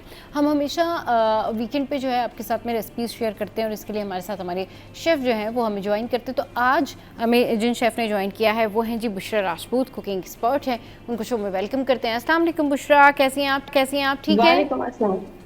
मैं बिल्कुल ठीक हूँ अल्हम्दुलिल्लाह। आप बताएं सुबह आप कैसी हैं? बिल्कुल ठीक ठाक। अच्छा बुशरा, वीकेंड की जो वाइब्स होती हैं कुछ अलग होती हैं, और जब वीकेंड आ रहा होता है या वीकेंड होता है, स्पेशली संडे, मैं बात करूंगी संडे और सैटरडे, ऑब्वियसली शाम के टाइम पे जब आप को पता होता है कि जी कल आपका ऑफ है और फिर आप कहीं भी घूम फिर रहे होते हैं या घर में होते हैं, तो आप जाहिर है कुछ ना कुछ ऐसी एक्टिविटी करते हैं कि कुछ पका रहे होते हैं। तो उसमें ज़्यादातर लोग प्रेफर ये कर रहे होते हैं कि चलिए जी संडे है तो वो आमतौर पर हलवा पूरी मंगवा लेते हैं, या अगर वीकेंड है तो वो कोई ऐसी डिशेस बना रहे होते हैं कि चलिए संडे को वो उनके काम आ जाएगी, वो उसको फ्रिज में रख के खा सकते हैं। तो मैं चाहूँगी कि आप हमें जो है ऐसी ही रेसिपीज़ हमारे साथ में शेयर करें, जैसे कि हलवा पूरी है या फिर हलीम है, इस तरह की डिशेस आप हमारे साथ में शेयर करें कि लोग वीकेंड पे जो है वो बना सकते हैं और फिर खा सकते हैं। इसकी रेसिपी हमारे साथ में शेयर कीजिए।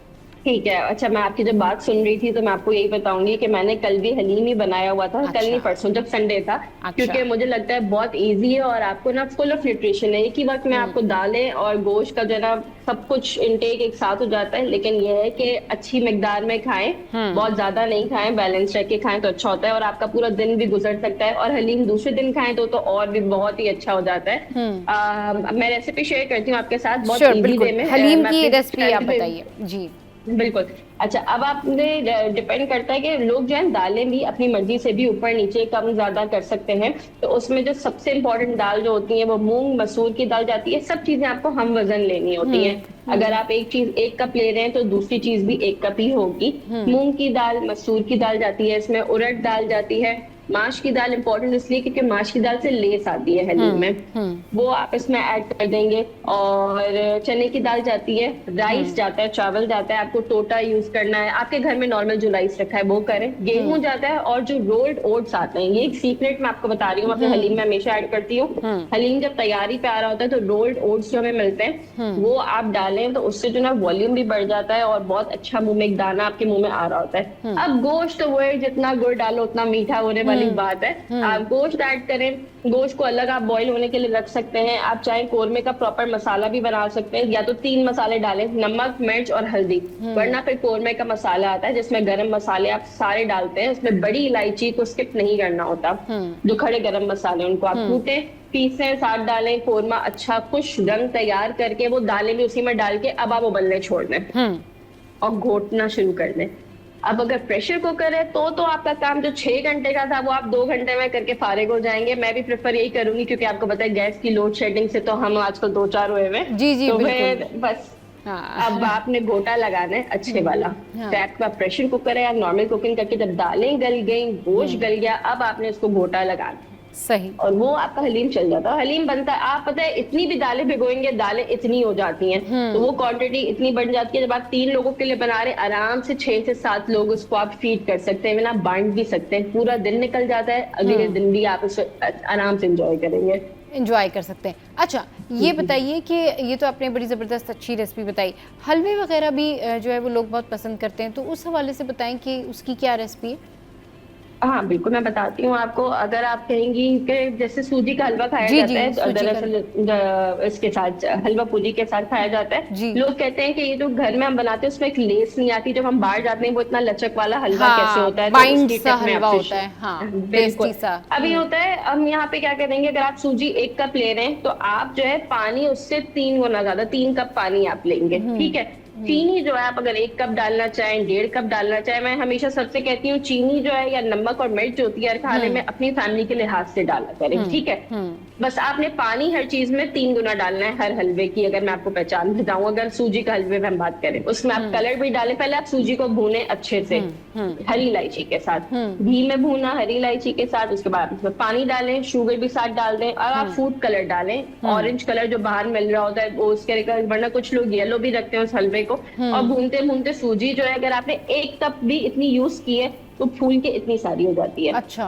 वो हलवा बना के रखें और उसमें आप 1 टीस्पून भुना हुआ बेसन डालें।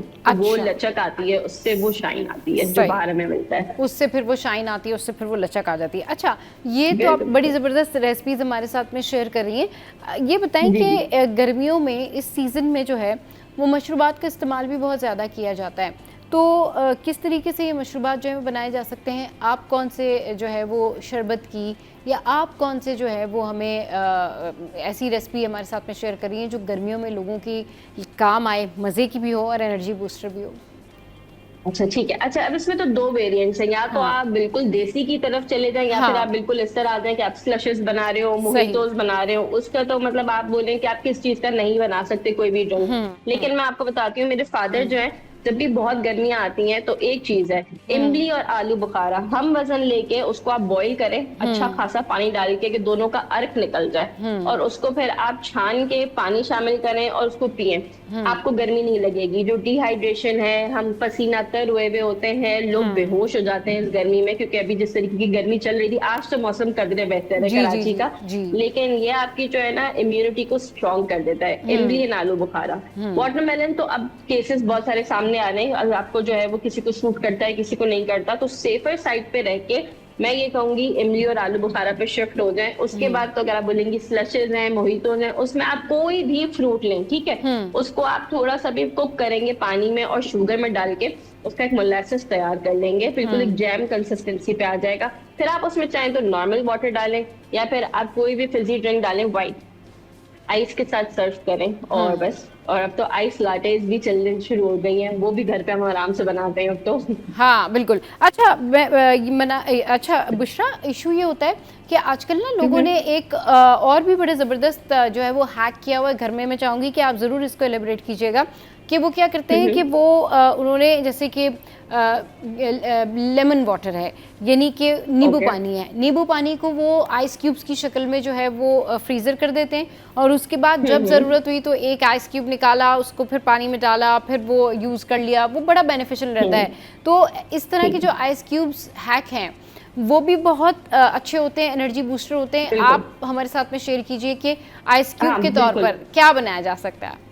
अच्छा, आइस क्यूब की जिस तरह मैंने आपको ये मोलासेस बनाना सिखाया ना कि शुगर में आप जो नेचुरल फ्रूट का बना के जेल कंसिस्टेंसी वाला है वो आप आइस क्यूब्स बनाएं, लेमन अच्छा। को मैं डेली यूज में इसलिए भी रेफर नहीं करती किसी को भी, क्योंकि वो जो है बहुत जल्दी आपके घुटनों पे असर करता है, आपकी बोन्स अच्छा। पे असर करता है, अच्छा। ठीक है, आपके टीथ पे बहुत असर करता है। सही। वैसे तो आप इसे रिफ्रेशिंग है, मैं कहूंगी हफ्ते में 2-3 बार लेने में कोई प्रॉब्लम नहीं है, but on daily basis lemon थोड़ा सा आपको अवॉइड भी करना चाहिए। गले खराब हमारे हमेशा रहेंगे वरना और कुछ नहीं होता। बट आप रियल फ्रूट्स का जैम टाइप कंसिस्टेंसी बनाएं, शुगर में कुक करें, हनी में कुक करें और उसको फ्रीज करें, उसे आप पिए। और फालसे का शरबत बनाना है तो आप फालसे को वही ग्राइंड करके शुगर में उस पानी के साथ उसको छान के जितने कंसिस्टेंसी आपको रखनी है उसकी थिक रखनी हो, देन पानी के साथ एडजस्ट करके पिए।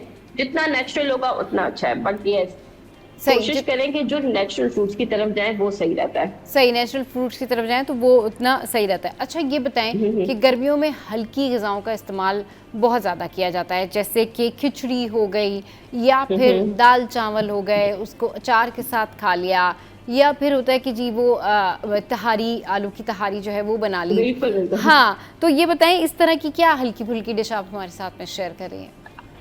अच्छा, मैंने खुद भी आज दाल चावल ही बनाया हुआ है और लजीज तरीन। मैं तो आपको कहूंगी आप भी आ जाएं आज मेरे साथ मुझे ज्वाइन करने के लिए, चले जी, क्योंकि दाल चावल जब बनता है ना तो वो फुल ऑफ लवाजमात बनता है ना। हाँ। हर एक के घर में बनता है, उसमें शामी कबाब भी है, उसमें पापड़ भी होते हैं, हाँ। अचार होता है, क्या क्या नहीं हो रहा होता हाँ, है, ठीक है। ये हम दाल चावल मूंग मसूर की दाल के बनाए तो सही। बहुत मजे के बनते हैं, बहुत लाइट ऑन हार्ट होता है। और तहारी तो बस ये है, कोई लेफ्ट ओवर सालन भी रखा हुआ है और आपका दिल नहीं है कुछ बनाने के लिए तो ये गॉड गिफ्टेड आपके फ्रिज में चीज रखी होती है, कोई ग्रेवी, उसकी आप तहारी बना लें तो बहुत अच्छा रहता है। सही, बहुत अच्छा रहता है। और वो ना बहुत मज़े का भी लगता है, वो ऐसा लगता है कि जैसे ये सीजन ही इन चीज़ों का है कि आपने दाल चावल खा रहे हो। हाँ भाई, सही। और दो, और आपको पता है आप इतना खा लेते हैं कि हाँ। आपको फील भी नहीं हो रहा होता है कि आपने इतना खा लिया है, लेकिन वो अच्छा बना हुआ होता है, लाइट लाइट सा, तो इसलिए हाँ, अच्छा लगता है इस वजह से। अच्छा लगता है। सही। अच्छा ये बताएं कि अगर कोई घर पे आपके मेहमान आ रहा है तो अर्जेंटली आप कौन सी डिश बना सकते हैं? मैं क्या बना सकती हूँ हाँ। मैं जो कोशिश करती हूँ कि मेरे फ्रीजर में हमेशा हाँ। कुछ ना कुछ कबाब या फिर मैं वगैरह बना के फ्रीज करती हूँ, ठीक है, हाँ। छोटे छोटे बैचेस में। हाँ। मैं हाँ। हर एक को रेकमेंड भी हमेशा ये करती हूँ आप छोटे छोटे बैचेस में करो, ताकि जब थॉ करो तो आपको इतना बड़ा पीस या चंक निकाल के ना करना पड़े। हाँ। मैं फ्रोजन फ्राइड आइटम्स बाहर के बिल्कुल भी नहीं रखती, ठीक है। अब वो करके आप उसको सैंडविचेस में डाल सकते हैं। आप चिकन टिक्का के जो है वो चंक्स घर पे बना के, रियल चिकन टिक्का के जो चंक्स होते हैं वो हाँ। आप मैरिनेट करके उसको स्टर फ्राई करके वो फ्रीज कर सकते हैं। आप पास्ता बना सकते हैं, आप बहुत लजानिया बना सकते हैं, ठीक है। इवन लजानिया की शीट्स बॉइल ना भी हुई भी हो, आप जस्ट उसको पानी में डिप करें रॉ शीट्स को, और आप उसको प्रॉपर उसकी असेंबलिंग करेंगे तो भी वो बेक होके कुक हो जाती हैं। तो एक लजानिया भी चीज ऐसी है कि मैं कीमा वगैरह बना के रखती हूँ तो हाँ। झटपट सर्व हो जाता है। लेकिन आपको प्रेप करके रखनी चाहिए अपने पास हमेशा, चाहे आपके घर के बच्चे हों या फिर कोई आने वाला हो या ना हो, आपके फ्रीजर में छोटी छोटी चीजें होनी चाहिए जिससे आप बहुत सारी वेरिएशंस देख सकते हैं। चलें जी, ठीक है, ब्रेक लेते हैं और ब्रेक के बाद वापस आते हैं, फिर डिस्कशन कंटिन्यू करेंगे बुशरा के साथ।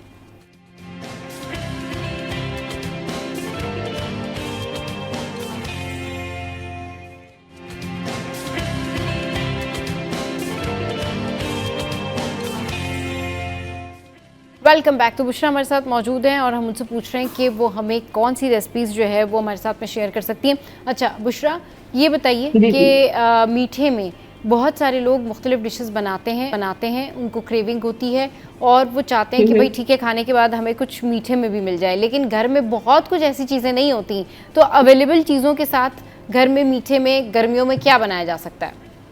अच्छा, आजकल तो आपके पास मैंगोज अवेलेबल है, Yes, ठीक है। हाँ। तो फिर मैंगो किसके घर में नहीं होगा, मतलब मुझे लगता है कौन ही ऐसा बंदा है जो अपने घर पे आम नहीं लेकर आ रहा। आप नहीं ला रहे तो आपको कोई ना कोई आपके घर पे गेस्ट आ रहा है, वो जरूर लेकर आ रहा होगा।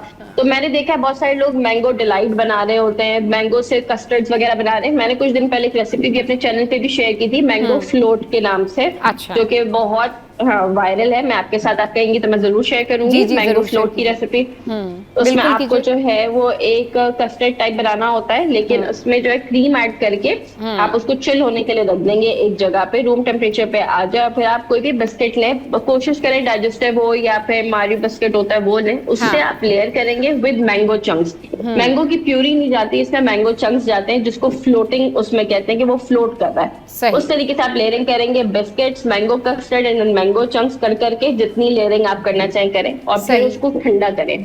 तो मजा ही आ जाता है। फिर वो बहुत बहुत मज़ेदार लगते हैं और बहुत मज़े की जो है ये रेसिपीज़ होती हैं। अच्छा ये बताएं कि अगर मुल्क से बाहर देखा जाए तो मुख्तलिफ लोग तरह तरह के खाने बनाते हैं, तो आपको कौन सी और ऐसी डिशेस आती हैं जो कि आप हमारे साथ में शेयर करना चाहेंगी? इटालियन डिश है या फिर टर्किश डिश है, तो आप हमारे साथ में ऐसी कोई डिश शेयर करना चाहेंगी, उसकी रेसिपी शेयर करना आजकल चाहेंगी? शीट पैन कबाब्स बहुत ज्यादा वायरल हुए हुए हैं, अगर आपने सुना हो तो मैं आपको बताऊंगी उनके बारे में। शीट पैन कबाब, उसमें यह है कि आप जो है कीमा जो है प्रॉपर आपने उसको पिसा हुआ लिया हुआ हो, उसमें आप सारे मसाले डालें, जैसे नमक है, लाल मिर्च है, हल्दी है, आप कश्मीरी लाल मिर्च पाउडर डालें, धनिया और जीरा पिसा हुआ भुना फुटा हुआ डालें, हरी मिर्चें डालें, प्याज डालें और ब्रेड के कुछ पीस डाल दें अगर आपको डालने हो तो। अब की पार्ट ये है कि जब हम कबाब बनाते हैं घर में या फिर कोई लोग कहते हैं कि वो जुड़ते नहीं है, आपको जो है ना जैसे हम आटा गूंदते हैं उस फोर्स से आपको कीमे को गूंदना होता है कि वो बिल्कुल सॉफ्ट सिल्की वेलवेटी टेक्सचर आपको दिखने लग जाए। Now comes the fun part. अब आपने क्या, अगर आप ओवन में बेक कर रहे हैं तो आप अपनी बेकिंग डिश लेंगे, और अगर आप चूल्हे पे इसको कुक करना चाह रहे हैं तो अब अपना जो भी स्क्वायर पैन हो, जो भी थोड़ा सा फ्राइंग पैन हो मगर थोड़ा स्क्वायर शेप आप दे सकें, जिसमें हम लॉन्ग कबाब्स को उसको शेप दे सकें तो बहुत अच्छा हो जाएगा। अब आपने अपने कीमे को निकाल के उसको सेट करना है। उस पर थिकनेस डिपेंड कि आपको कितनी थिकनेस रखनी है, वो आपकी पसंद है। लेकिन आप उसको पूरे कबाब को शीट की तरह बिछाएंगे और फिर with the help of spatula या कोई स्पून आप उस पे लॉन्ग कबाब्स के कट्स लगाएंगे। ठीक है, कट्स लगाने के बाद अब आप उसे बेक होने रखें, और अगर आप स्टोव पे कर रहे हैं तो बस आप उसे कवर कर लें। तो आप 15-20 मिनट बाद देखेंगे कि वो फुल कबाब की शेप्स में होते हैं। आप उसे निकालें, उसे लॉन्ग चपाती या फिर पीटा ब्रेड या राइस, कोई सैफ्रॉन राइस बना लें, उसके साथ आप सर्व करें। लॉन्ग से कबाब होते हैं, बहुत जूसी होते हैं, उसके साथ आप स्टर फ्राइड वेजिटेबल सर्व करें, कंप्लीट मील बन जाता है। आजकल बहुत वायरल है ये, कंप्लीट मील बन जाता है। बाकी से कह रही है बहुत ज़्यादा वायरल है ये, और लोग बहुत पसंद करते हैं। लोग इस तरह की रेसिपीज़ जो है ना वो बहुत पसंद करते हैं, बहुत ज़्यादा उनको अच्छा लगता है। अच्छा, अब कुछ बात कर लेते हैं हम सैलड के हवाले से, कि बच्चे हों या फिर ख़वातीन हों, घर में सैलड बहुत शौक से खाया जाता है, तो किस तरह से मज़ेदार सैलड बनाया जा सकता है? अगर आप देसी सैलेड की बात कर रही हैं तो फिर आपको फ्यूजन सैलेड बताऊंगा, देसी सैलेड बताऊंगी जो आपको लगता है कि घरों में ज्यादा खाया जाएगा, पसंद किया जाएगा ज्यादा। अच्छा, अभी जो है अगर आपने जैसे ताहरी वगैरह बनाई हुई तो उसको तो कचूमर बेस्ट जाता है। कचूमर आपने बना लिया और उसको तो लगता है इसका तो कोई नेमल बदल है ही नहीं, ठीक है। मगर अब आप उससे कुछ कहते हैं, कुछ फ्यूजन सैलेड हो तो आप कुछ भी ना स्पाइरल पास्ताज आते हैं उनको बॉईल कर लें, टिक्का चंक्स अपने पास स्टर फ्राई करके रख लें, पोटैटोज को बॉईल करके चंकी फॉर्म में उसको रख लें। कॉर्न आता है, आपको स्वीट कॉर्न मिल जाता है, आपको पीस मिल जाता है, मटर मिलता है। आप सारी वेजिटेबल जो आपकी पसंद की, आइसबर्ग आता है, इन सबको चॉप करके एक बोल में ऐड करें और एक ड्रेसिंग रेडी करें ऑलिव ऑयल में। उसमें आप सॉल्ट डालें, ब्लैक पेपर डालें और मिक्स हर्ब्स डालें या ऑरिगेनो डालें और उसको मिक्स करें। अगर कुछ लोगों को जो है वो मस्टर्ड पेस्ट अच्छा लगता है, मैंने कुछ लोग एलर्जिक होते हैं तो अवॉइड करते हैं। और अगर आप मेयोनीज डालना चाहें तो जस्ट अ टीस्पून, ताकि सब चीजें जो हैं वो बिल्कुल बैलेंस हो जाए। एक ड्रेसिंग रेडी करके उसे ड्रिजल करें अपने सैलेड पे और बहुत मजे का लगता है, लिटरली बहुत मजे का लगता है। हाँ, इसमें आपको वेजिटेबल्स मिल जाती हैं, चिकन मिल जाता है, पास्ता मिल जाता है, तो बहुत अच्छा रहता है। सही। अच्छा, शाम के टाइम पर बच्चों के लिए क्या बनाया जाए? बहुत सारी खवातीन ये कहती जी चाय के साथ हम क्या रखें, तो ये बताएं जरा, टी टाइम पर क्या खाया जाए? बच्चे तो बहुत मूडी होते हैं। अब मुझे पता है कि मेरा बेटा जो है वो इतना मूडी है कि कभी उसको एक चीज अच्छी लगी है स्नैक में, तो दूसरे दिन में अगर उसकी चीज ज्यादा बना के रख दूं ना, वो कहता है मैं मुझे तो नहीं अच्छी लगी थी, आपको किसने कहा था, मुझे पसंद आई है। लेकिन फिर भी आप क्या कर सकते हैं कि क्रोकेट्स होते हैं या नगेट्स होते हैं, आप घर पे बना के और उनको देखें, जो बाजार में मिल रहा है वो अगर आपको 1000 रुपीज का एक बॉक्स मिल रहा है तो आप उसकी हाफ कॉस्ट में उससे डबल क्वांटिटी बना के अपने पास सेव कर सकते हैं। और डिफरेंट शेप्स बच्चों को बहुत ज्यादा अट्रैक्ट करते हैं, तो वो आप करके दे सकते हैं। उसके बाद जो है कोशिश करा करें कि आलू डाला करें हर चीज में, बच्चों के लिए वो हेल्दी होता है। कि आप फ्राई कर करके दे रहे हो, उससे अच्छा है कि आप वो दें। और बहुत छोटा बच्चा आपका कोई है तो आप स्वीट पोटैटो जो है उसके फ्राइज बना के उसको वही पोटैटो शेप में कट करके और वो हाफ उसको डन करके आप फ्रीज करें, वो आप बच्चों को फ्राई करके दें या एयर फ्राई करके दें, उनके लिए बहुत हेल्दी होता है। वेट गेन भी बच्चों का अच्छे से हो रहा होता है। प्लस जब वेदर आ जाता है ये वाला मैंगोज वाला, मेरी पूरी कोशिश होती है कि मैं मिल्क शेक्स बनाया करूं। ठीक है, रूम टेम्परेचर ही दें बच्चों को, तो कोशिश करें कि मैंगो फ्रिज में रखा हुआ तो आपको आइस डालने की भी नीड नहीं होती है। कोई भी तरीके का मिल्क का इंटेक जो है जो मिल्क शेक के साथ, चिकन के साथ क्या दिया जा सकता है? चिकन के साथ क्या दिया जा सकता है? इनफैक्ट लंच बॉक्सेस में भी लंच बॉक्सेस में मैं बनाती हूँ एक बॉक्स पैटीज बनाती हूँ जो पार्सल शेप के होते हैं। अच्छा। उसमें जो है आप व्हाइट सॉस प्रिपेयर करेंगे, जैसे हर कोई पास्ता की सॉस बनती है बटर में, बटर देन गार्लिक सॉटे करके आप उसमें क्रीम डालें, मिल्क डालें, सॉल्ट, ब्लैक पेपर डालें, मिक्स हर्ब डालें, एक थिक सी सॉस रेडी हो जाए तो फिर आप उसमें चिकन के छोटे छोटे से पीसेस डालें और उसको फ्राई करें अच्छे से। बहुत शेप की आपकी फिलिंग रेडी हो जाती है। अब आप वो मांडा पट्टी लें, समोसा पट्टी लें, उसके अंदर वो फिलिंग रखें, चीज डालें और उसको अच्छे से पार्सल को पैक करना होता है। ठीक है, वो पैक हो गया पार्सल, इसको बोला जाता है क्योंकि वो बॉक्स शेप का होता है। हाँ। बॉक्स पैटीज होता है बेसिकली। और अब आप चाहे उसको आप रोल में फिल कर सकते हैं, आप उसे समोसा शेप दे सकते हैं। मतलब आपका पता है आपको वेरिएशंस करनी पड़ती हैं बच्चों के लिए, वो करके आप फ्रीज करें। आपको जब बनाना हो आप उसको फ्राई करके दिया करें, बहुत अच्छा और हेल्दी ऑप्शन हो जाता है। सही। तो ये क्रिस्पी पकोड़े बनाने की क्या रेसिपी है? ओह, क्रिस्पी पकोड़े, ये तो मेरे बहुत मतलब मैं अपनी फैमिली में फेमस हूँ और इवन इंटरनेट पे भी धूम मच गई थी जब मैंने शेयर की थी ये रेसिपी। हाँ। अच्छा, अब लोग कहते हैं कि उनके क्रिस्पी पकोड़े नहीं बनते। हाँ। वो क्या होता है, बहुत ज्यादा बेसन ऐड कर देते हैं। बहुत ज्यादा अच्छा। बेसन ऐड नहीं करना है, आपकी ट्रिक यही है कि आपको प्याज ज्यादा रखनी है उसमें। जितनी ज्यादा प्याज होगी आपके पकोड़े क्रिस्पी बनेंगे। आपने कम से कम बेसन डालना है और पानी ना होने के बराबर डालना है और बस आप उसको अच्छे से हाथ से गूंदते हैं, ये ट्रिक है। और उसको तेज गरम ऑयल में फ्राई करें। अच्छा, जब फ्राई कर रहे होते हैं, जब शैलो फ्राई करें या डीप फ्राई कर रहे होते हैं, तो बहुत सारे लोगों के जो पकोड़े हैं वो ब्लैक ब्लैक हो जाते हैं, जल जल से जाते हैं। वो किस अच्छा, अब कैसे ना कैलकुलेट करें कि कितना उसको फ्राई करना है और कब उसको फिर निकाल लेना है? ऑयल आपका तेज गरम हो, लेकिन इतना गरम भी ना हो कि आप कोई चीज डालें और वो बहुत ज्यादा शोर करने लग जाए, समझिए आप। और अगर आपका ऑयल जो है वो इतना हो, आप एक छोटा सा ड्रिप डालें पकोड़े के बैटर का, तो वो फौरन करके ऊपर आ जाता है, नीचे जाके ऊपर। वो आपका टाइम है कि आपको उसी ऑयल में फ्राई करना होता है। सही, उस टाइम में ही आप फ्राई करते हैं तो फिर वो जो है वो बहुत ज्यादा जला जला सा नहीं होता, मतलब वो ठीक अपनी हाँ क्रिस्पी शेप में वापस आ जाता है ना वो। मगर ज्यादातर यही होता है कि लोगों के ना पकौड़े वो जब ज्यादा क्रिस्पी करने की कोशिश कर रहे होते हैं तो पकौड़े जो है वो थोड़ा सा लग जाते हैं या जल जाते हैं, तो उससे जो है वो थोड़ा सा प्रॉब्लम फ्लेम आपका होगा। और अगर आपने बिल्कुल मीडियम फ्लेम पे पकौड़ा डाल दिया तो वो ऑयल पी लेगा पूरा, तो फुल आपके खराब हो जाने वाले। मीडियम हाई फ्लेम रखें, उनको अच्छे से एक साइड से पकने दें, फिर जाके आप अपना स्पून उसमें चलाएं। सही, फिर जाकर आप उसमें। अच्छा, सब्जियों में कौन सी सब्जी जो है वो गोश्त के साथ अगर बनाई जाए तो बहुत मजे की बनती है? क्या आप हमें रेसिपी बताएंगी और क्या प्रेफरेंस है आपकी सब्जियों के हवाले से? अच्छा, वैसे तो गोश्त के साथ ये सब्जी बहुत अच्छी बनती है। आलू तो के अलावा थोड़ा सा ना, क्योंकि लोग थोड़ा सा फैट कॉन्शियस बता दी। मैं बताती हूँ। अरवी गोश्त बनता है आजकल, वो मेरा फेवरेट नहीं है बट मेरे हस्बैंड का फेवरेट है। जैसे आप आलू गोश्त बना रहे होते हैं, फुल गोश्त को मसालों में भून के आप टोमेटो पेस्ट आप दही डालें, ठीक है। अब लोग जो है वो दही की तरफ भी जाते हैं, मैं टोमेटो पेस्ट डालती हूँ तो ग्रेवी अच्छी रेडी हो जाती है।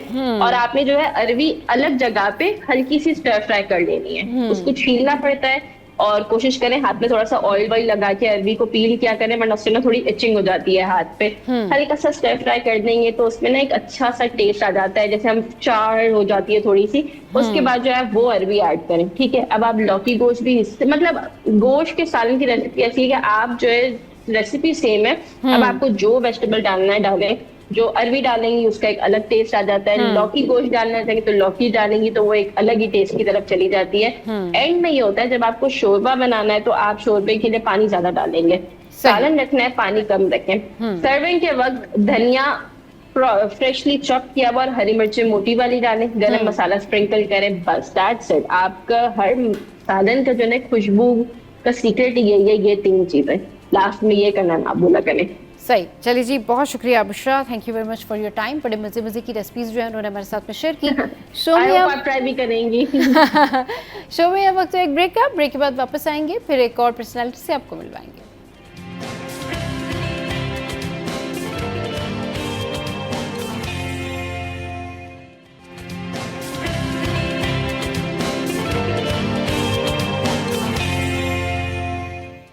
Welcome back. स्किन केयर के हवाले से हम बात करेंगे कि स्किन के लिए कौन कौन से ट्रीटमेंट हैं, और आजकल जो सबको एक क्रेज़ है कि ग्लास स्किन हो जाए, मगर कैसे हो जाए, इस पर बात करने के लिए हमारे साथ डॉक्टर दुआ राना मौजूद है। उनको शो में वेलकम करते हैं। अस्सलाम वालेकुम Dua, welcome to the show. Good morning, कैसी हैं आप?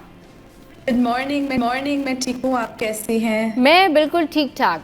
दुआ, बस हम ना आपसे ये पूछना चाहते हैं स्टार्टिंग में कि ये जो ग्लास स्किन का क्रेज़ है, ये क्रेज़ क्या बिल्कुल ठीक है और लोग कितना कामयाब हुए हैं ग्लास स्किन हासिल करने में, अपनी स्किन का ख्याल रखने में और अपनी स्किन को ग्लास स्किन बनाने में, ज़रा ये बताइए।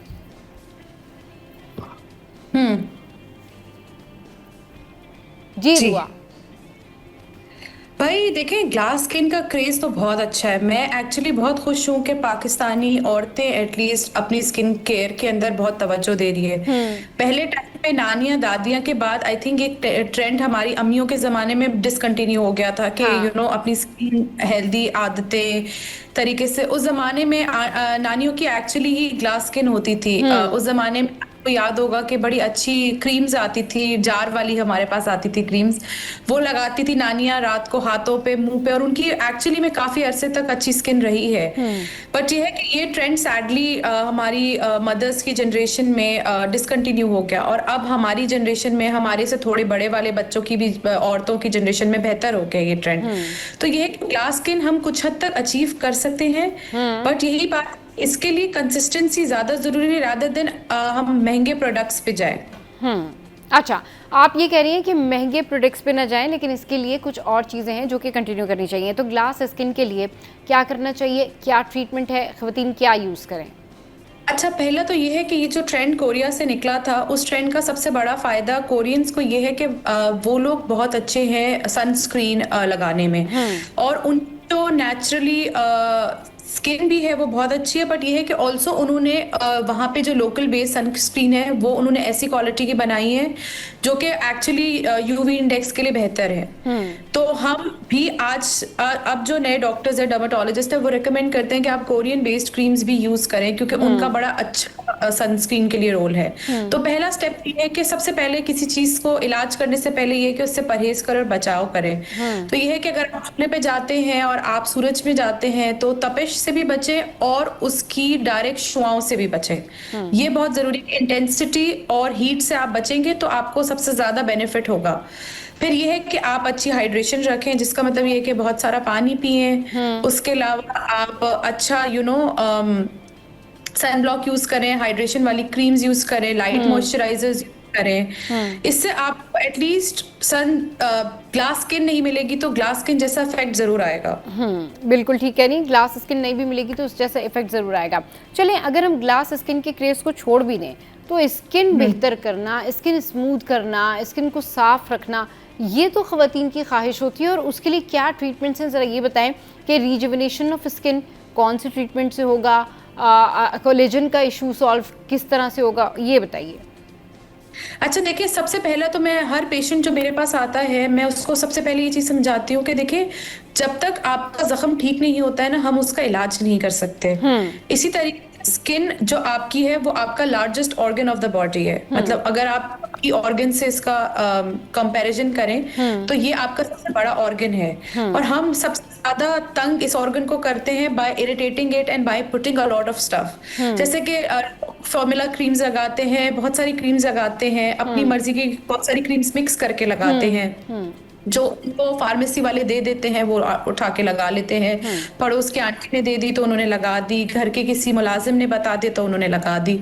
तो ये जो है ना, आपका बैरियर डिसफंक्शन करती है, आपकी स्किन का जो नेचुरल प्रोटेक्टिव मैकेनिज्म है उसको इतना खराब कर देती है कि आप कुछ भी लगाते हैं तो वो या तो उतर जाता है या उसको फर्दर डैमेज करता है। तो सबसे पहले तो ये है कि मैं आपको रेकमेंड करती हूँ कि आप अपना स्किन का बैरियर अच्छा करें, जिसमें ये है कि आप अगर कुछ नहीं कर सकते तो एटलीस्ट आप लोग वैसलीन, पेट्रोलियम जेली, उससे स्टार्ट करें कि एक थिन लेयर आप रात को लगाएं सोने से पहले।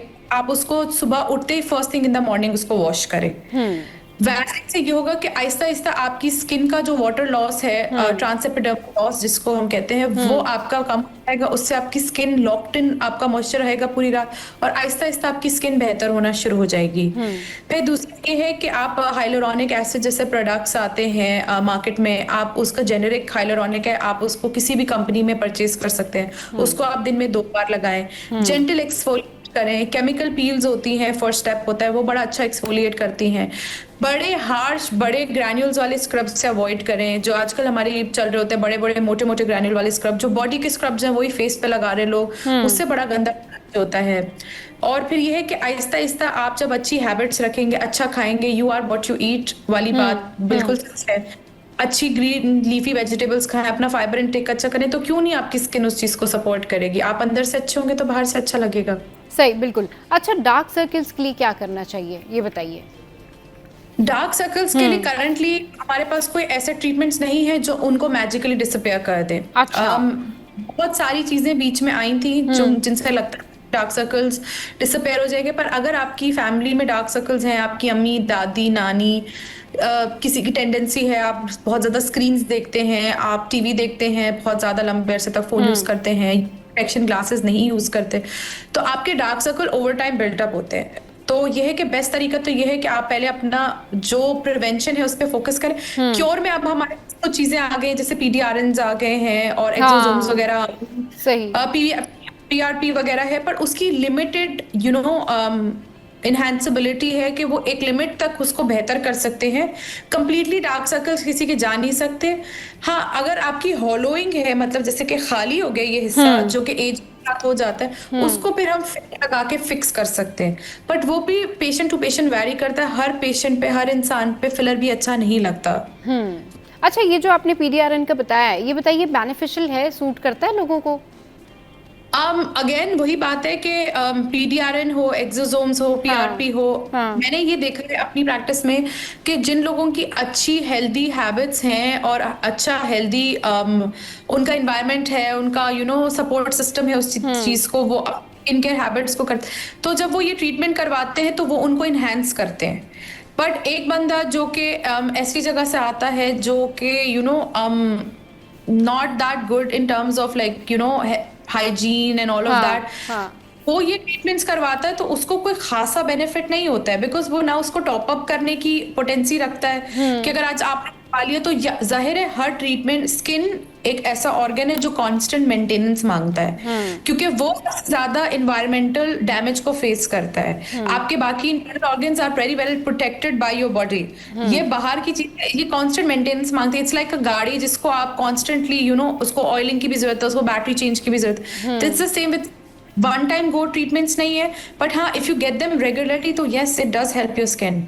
सही, बिल्कुल, और ये बहुत हेल्पफुल भी हो जाता है। अच्छा, ये बताइए कि पीडीआरएन के हवाले से लोग बहुत ज़्यादा, स्पेशली जो एस्थेटिक्स क्लिनिक पे डॉक्टर्स होते हैं, वो ज़रूर ये बात कर रहे होते हैं कि नहीं, ये बहुत बेनिफिशियल है, आप एक दफ़ा करा लें, एक सेशन ले लें तो बहुत ज़्यादा आपको फ़ायदा होगा। तो करा लेना चाहिए, एक्सोसोम हो या पीडीआरएन हो? आई थिंक मैं इसमें बहुत बैकलैश फेस करूंगी। अच्छा। बट मैं पर्सनली अपने पेशेंट को यही बताती हूँ कि मेरे पास कोई मैजिक वॉन्ड नहीं है जो कि आपको एक सेशन में मैंने यूं घुमाई और आपको मैंने ठीक कर दिया एक सेशन में। मैं अमूमन पेशेंट को बोलती हूँ कि जो आपके दिमाग की एक्सपेक्टेशंस हैं वो मुझे मीट करने में टाइम लगेगा। And I am pretty sure कि पाकिस्तानी पेशेंट जो एक सर्टेन अमाउंट दे रहा होता है, क्योंकि हमारे मुल्क की अफोर्डेबिलिटी ऐसी है कि किसी के लिए एक सर्टेन अमाउंट उसका ये बहुत बड़ी बात हो सकती है। तो मैं उनको यही बताती हूँ कि आप ये सर्टेन अमाउंट दे रहे हैं, बट मैं एक सेशन में आपके कुछ भी नहीं कर सकती। आप मुझे अपनी स्किन को जानने का मौका दें, अपनी स्किन को ये ट्रीटमेंट ट्राई करने का मौका दें, and may be this can work for you. ठीक है, दिस इज लाइक आप किसी सैलून जाते हैं और आप उनको बोलते हैं ये फेशियल कर दें। आप उनसे ये हाई एक्सपेक्टेशन नहीं रखते कि ये एक फेशियल आपकी स्किन को मिराकुलसली बदल देगा। तो ये एस्थेटिक्स वाले ट्रीटमेंट भी उन्हीं फॉलो करते हैं अ लिटिल बेटर। बट क्योंकि एक्सपेंसिव होते हैं तो पेशेंट अज्यूम करता है कि मैंने एक बार करवा लिया पीडीआरएन, या एक बार मैंने करवा लिया है पीआरपी, या एक बार मैंने एक्सोसोम्स कर लिया तो मैं ड्रास्टिक इफेक्ट।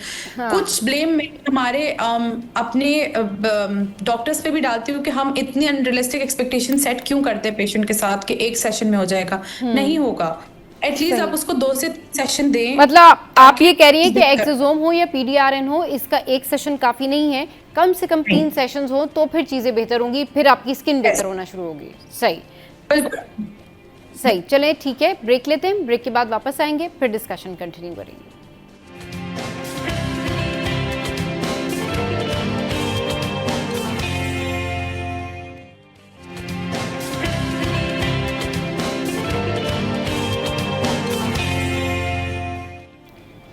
Welcome back. तो हमारे साथ में इस वक्त डॉक्टर दुआ मौजूद है और हम स्किन केयर के हवाले से बात करें।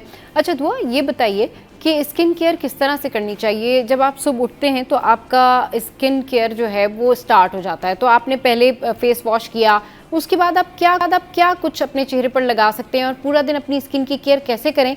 कितनी दफ़ा फेस वॉश करना चाहिए एक्चुअली? अच्छा, ये है कि जैसे मैंने आपको बताया कि नाइट रूटीन में मैं स्टार्ट करती हूँ। मुझे लगता है कि अच्छी स्किन केयर नाइट से शुरू होती है और आप पिछली रात को क्या लगाते हैं वो इम्पैक्ट करता है। यूजुअली एक लेयर ऑफ मॉइस्चराइजर, कोई मॉइस्चराइजर भी जो आपको सूट करे, इंक्लूडिंग वैसलीन भी अगर आप लगाना चाहते हैं तो दैट इज ऑल्सो फाइन। एक शीट मास्क अगर आप लगाना चाहते हैं जो सुबह आपको बेहतर फील करवाता है, is something that I prefer. फिर आप सुबह उठते हैं, आप अपना पिलो केस चेंज करते हैं, एटलीस्ट 3 डेज अ वीक आप उसको चेंज करें, क्या कि आपके ऑयल्स और चीज़ें जो हैं आपके वो उस पिलो केस पे नहीं रहे। आप उठ के अपना अच्छा सा जेंटल सा क्लेंजर लें जो आपको सूट करता है। ज़रूरी नहीं है कि हाई एंड हो। अगेन एंटीबैक्टीरियल सोप से दूर रहें, उनको चेहरे पे लगाने की कोई ज़रूरत नहीं है। कोई भी अच्छा सा लो फोमिंग क्लेंजर जो है आप वो यूज़ करें। उसके अलावा अगर आपकी स्किन सेंसिटिव है तो आप सिर्फ पानी से भी मुंह धो सकते हैं। इसमें कोई जरूरी नहीं है कि आपने कोई क्लेंजर ही हर बार यूज करना है। फिर ये है कि आप एक बार क्लेंजर यूज कर लिया तो आप कोई भी एंटीऑक्सीडेंट्स लगा सकते हैं। अगर आपको पिगमेंटेशन है तो आप ट्रांएक्सामिक एसिड बेस्ड लगा सकते हैं, विटामिन सी बेस्ड लगा सकते हैं।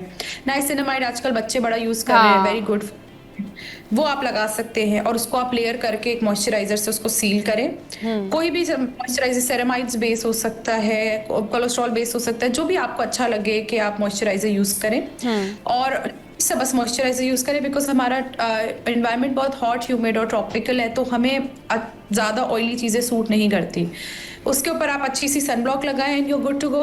अब वो ये स्टेप्स आपको बाज़ाहिर तौर पे ऐसा लगता है कि बहुत ज्यादा है, पर जब आप स्किन केयर में इसको अकोमोडेट करेंगे तो आपको लगेगा ये 5 मिनट की चीज़ है, दिस इज समथिंग जो बहुत आसानी से हो जाती है। एंड फिर आप जब नमाज पढ़ते हैं तो हर नमाज के साथ आप वैसे आपका चेहरा धुलता है, that's one of the best things out there. उसके अलावा ये है कि अगर आप वैसे भी आप स्वेट होता है तो आप ऑब्वियसली चूल्हे पे जा रहे हैं तो आप अपना मुंह धो के वापस आए, हाइजीन की वजह से भी वापस आए, तो इससे भी आपके चेहरा बेहतर होगा।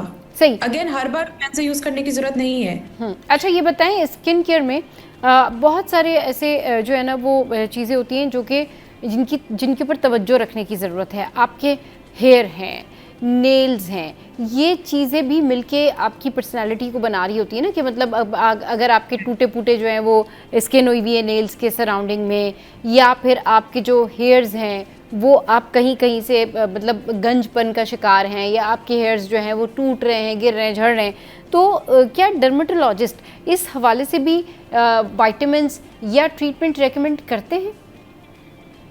अगेन ये चीजें भी आपकी डेली हाइजीन का हिस्सा होनी चाहिए। अगर अच्छा। आप अपने नाखूनों को क्लिप नहीं कर रहे, एटलीस्ट वंस और ट्वाइस वीक, आपकी ग्रोथ पे डिपेंड कर रहा है। हाँ। आप सर्फ में हाथ डालते हैं, आप कपड़े धोते हैं, आप डिश वॉशिंग करते हैं रेगुलरली, आपके हाथ हर वक्त पानी में है और फिर आप उसको वॉश नहीं करते, आप अगर आपको उससे इरिटेशन हो रही है, आपकी स्किन खराब हो रही है, आप ग्लव्स नहीं पहनते, तो ओवर टाइम है वो ओवर यूज के साथ हर चीज खराब हो जाती है। तो ये तो फिर आपके नाखून है, नाजुक चीज है। बाकी जहां तक बालों का ताल्लुक है, यूजुअली बालों का गिरना या बालों के ज्यादातर इश्यूज किसी अंडरलाइन इशू की वजह से होते हैं, दे आर नॉट रैंडम, क्योंकि हम एक्चुअली में बालों के ऊपर ज्यादा कुछ लगाते नहीं है अनलेस हमें एक्चुअली जरूरत पड़े। हाँ अच्छा, तो नहीं बालों से रिलेटेड मेरा सवाल जो था ना वो इस तरह से था कि जो स्किन होती है, आपका स्कैल्प होता है, ये अगर आपका स्कैल्प जो है इसमें प्रॉब्लम होती है तो उसकी क्या ट्रीटमेंट होगी? क्योंकि उससे आपके बाल इफेक्ट हो रहे होते हैं। कहते हैं ना कि भाई डैंड्रफ दूर करें, अपना स्कैल्प जो है उसको क्लीन करें, क्लियर करें, उसके ऊपर जो है किसी किस्म का इन्फ्लेमेशन ना हो, उसके ऊपर कोई पिंपल ना हो। लोगों को गर्मियों में सर में भी मोटे मोटे दाने निकल रहे होते हैं। देखिए इसका इशू अगेन मैं वही चीज घूम फिर के कहती हूँ, हाइजीन बहुत इंपॉर्टेंट है। अच्छा। एंटीबैक्टीरियल सोप्स या उनसे लगाने वाले लोगों को ज्यादातर स्कैल्प के इन्फेक्शंस होते हैं, अनलेस आप बहुत ज्यादा इम्यूनो कॉम्प्रोमाइज नहीं है या आप कोई बहुत ज्यादा ही मतलब गंदा हाइजीन नहीं है, बहुत कम होता है कि आपके स्कैल्प के इन्फेक्शन आए। स्वेट की वजह से अगर आप अच्छे से शावर ले रहे हैं दिन में एक बार, आई डोंट थिंक आपको स्कैल्प इन्फेक्शन होना चाहिए, अनलेस आप बहुत गंदी हाइजीन मेंटेन करते हैं, आप उसको कॉन्स्टेंटली स्क्रैच करते हैं। बच्चे जो हैं वो स्कूल जाते हैं, अभी तो छुट्टियां चल रही हैं बट बच्चे स्कूल जाते हैं, उनको जुएं पड़ जाती है, मदर्स अगर उसको करेंगी तो ऑफ कोर्स वो फिर लॉन्ग टर्म में वो जुएं जो हैं वो बढ़ जाएंगी, और फिर वो ऑब्वियसली बच्चे फिर उसको इच करेंगे और स्कैल्प खराब करेंगे नाखूनों से, तो वहां पे दाने होने और चीजें होने के चांसेस ज्यादा है। बट दैट बीइंग सेड, अगर ये सब चीज एंड में बेस इसी चीज पे है कि आप हाइजीन अच्छी रखें, एंटी डैंड्रफ शैम्पूज आते हैं, आप उनको यूज करें अगर आपको डैंड्रफ है, और अगर आपकी बहुत ज्यादा है तो ऑफकोर्स आपको डॉक्टर के पास जाना चाहिए। हेयर लॉस का सीन है, अगर आपकी स्कैल्प अच्छी होगी तो आपको हेयर लॉस इवेंचुअली कम हो जाएगा, ठीक है। बट ये है कि आपकी स्कैल्प साफ होना बहुत जरूरी है, और वो साफ तब भी होगा कि जब आप शावर लेंगे और हाइजीन मेंटेन करेंगे। शावर लेंगे और हाइजीन मेंटेन करेंगे। अच्छा, एक्नी का क्या ट्रीटमेंट है? एक्नी अगर होती है और स्पेशली गर्मियों में ज़्यादा होती है तो क्या करें? यूजुअली ये है कि मैं एक्नी के लिए सीधा बोलती हूँ कि आप अपने डर्मेटोलॉजिस्ट के पास हैं, इसमें आप एक्सपेरिमेंट करने की आपको कोई जरूरत नहीं है। इसका बहुत स्ट्रेट फॉरवर्ड ट्रीटमेंट होता है जो डर्मेटोलॉजिस्ट आपको लिख के देगा, तरीके से समझाएगा, बताएगा, क्योंकि इसमें स्ट्रेट अप एंटीबायोटिक या हम उसमें ओरल रेटिनॉल्स और उसमें डिपेंडिंग ऑन आपकी एक्नी हम आपको ट्रीट कर सकते हैं। आप अगर खुद एक्सपेरिमेंट करेंगे तो इवेंचुअली वो एक्नी वर्सन होगी, वो दाने के निशान छोड़ेगी, धब्बे छोड़ेगी, और फिर हमारे मुश्किल हो जाती है। तो why not spend a little money and get yourself treated, like उसको फिर वो घर में वो डॉक्टर दुआ घर में लोग उसको जो है ना ट्रीट कर रहे होते हैं, उसके ऊपर मुख्तलिफ रेमेडीज कर रहे होते हैं, कोई आइसिंग कर रहा होता है, कोई जो है वो उसके ऊपर मुल्तानी मिट्टी लगा रहे होते हैं, फिर वो उसको खुद से जो है ना वो ट्रीट कर रहे होते हैं, फिर वो और इन्फ्लेमेशन होके पूरे चेहरे पे रेड दाने हो जाते हैं लोगों के। तो उसके लिए क्या करना चाहिए? उसके लिए आप आइस को अपनी बर्फ वाली ड्रिंक्स के लिए रहने दें, इट्स टू हॉट कि आप उस बर्फ को जाया कर रहे हैं अपने चेहरे पे। हाँ। बट ये है कि I would keep it for the coffee, but नहीं, icing doesn't do much. Maybe temporarily आपको इन्फ्लेमेशन में कमी लगेगी, बट वो जो बैक्टीरिया अंदर आपकी स्किन में रह रहा है जिसकी वजह से आपको एक्नी हो रही है वो इससे ठीक जाएगा। या आपको अगर सीबम स्वेट की वजह से जो एक्नी हो रही है वो बगैर आपकी ट्रीटमेंट के नहीं जाएगी, वो इवेंचुअली दोबारा पॉपअप होगी, और लॉन्ग टर्म में धब्बा जो छोड़ेगी वो धब्बा ट्रीट करने के हम आपको ज्यादा चार्ज करेंगे। सही। तो I don't, that's a good idea. सही। अच्छा, ये बताएं, दानों का और वो जो फुंसियाँ सी बन जाती हैं गर्मियों में, कि किसी को स्वेटिंग हुई वहाँ पर फुंसी बन गई या दाने हो गए, उसका क्या इलाज है, उसकी क्या ट्रीटमेंट है? ये कुछ ऐसी चीजें हैं जिनके ऊपर मैं आपको कुछ कह ही नहीं सकती। आई वुड से कि आप अपने नियरेस्ट डर्मेटोलॉजिस्ट के पास जाएं। हाँ। छोटा बड़ा अच्छा बड़ा डर्मेटोलॉजिस्ट आपका नियर बाय एरिया का जो लोकल, आप उसके पास जाएं। आई एम श्योर कि वो अगर डर्मेटोलॉजिस्ट है या वो एस्थेटिक फिजिशियन है, they he is very qualified to treat all of your issues, specially related to जो दाने वाले इश्यूज आते हैं। This is very simple straight forward procedure, 3 to 6 months में इट डज गेट बेटर। ये वो चीजें हैं जो मैं आपको बिल्कुल रेकमेंड नहीं करूंगी कि आप घर पे करें, स्पेशली अगर आप टमाटर लगा रहे हैं, एलोवेरा लगा रहे हैं, और ऑयली चीजें लगा रहे हैं। आई डोंट नो, लाइक बहुत सारे लोग अलग अलग चीजें लगा के आते हैं, कोई घी लगा के आ जाता है कि घी से बेहतर आप घी खा लें, मे बी उससे आपका आपकी स्किन अच्छी हो जाएगी, पर लगाने से बेहतर। लेकिन क्या वजह क्या होती है इस तरह के जो दाने बन जाते हैं? चलिए, ट्रीटमेंट के लिए आपने कहा नहीं जी डॉक्टर के पास ही जाइए और डर्मा को ही दिखाइए जाके, तो क्या वजह क्या होती है, क्यों हो जाते हैं ये? लाइक हाँ, एक बैक्टीरिया रहता है, ठीक है, वो बैक्टीरिया जब कॉलोनाइज करता है और ओवर ग्रो करता है तो आपकी स्किन मल्टीपल जगहों पे दाने प्रोड्यूस करना शुरू हो जाता है। एक कॉज ये है। दूसरा कॉज ये है कि कुछ लोगों के ओवर एक्टिव सीबम ग्लैंड्स होते हैं जिनकी वजह से उनको दाने होना दाने होना हो जाता है। दूसरा ये है कि कुछ लोगों की जेनेटिक टेंडेंसीज होती है, हार्मोनल एक्नी होती है। औरतों में ज्यादातर ये होता है कि हार्मोनल इम्बैलेंस की वजह से उनको जॉ पे एक्नी हो गई, चीक्स पे एक्नी हो गई। अगेन ये अलग अलग तरह की एक्नी के अलग अलग तरह के ट्रीटमेंट है। वन फिट्स ऑल वाला ट्रीटमेंट हमारे पास कोई नहीं है कि अगर आपके पास हार्मोनल एक्नी है तो एंटीबायोटिक से ट्रीट कर दें, it wouldn't do much. Temporarily, yes, it might help it tone down, but long term it wouldn't do much for your skin. हमें उसको हार्मोन को ही ट्रीट करना पड़ेगा, आपके इश्यूज को ही ट्रीट करना पड़ेगा, and eventually it will get better. सही। अच्छा, झाइयाँ, स्कार्स और जो झुलसी हुई सनबर्न हो जाता है, उसका क्या करें स्किन का? झाइयाँ, स्कार्स और झुलसी हुई स्किन, बिल्कुल, और सनबर्न, ये 4 अलग अलग चीजें हैं, very broad quadrant.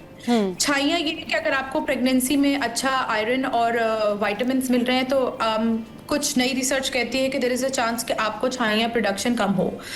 The moment आप डिलीवरी करती हैं और आपका ब्रेस्ट फीडिंग का पीरियड शुरू होता है, आप अपने नियरेस्ट डर्मेटोलॉजिस्ट के पास जाए, हम आपको आयरन सप्लीमेंट्स देंगे और उसके साथ साथ कुछ ट्रीटमेंट्स करेंगे, maybe a light heal और maybe one of the lasers, and उससे ये होगा कि आपकी छाइयाँ की जो ओवर प्रोडक्शन है, कि जो अगर इतना सा पैच है वो आपका यूं बह रहा है, वो आपका बेहतर हो जाएगा।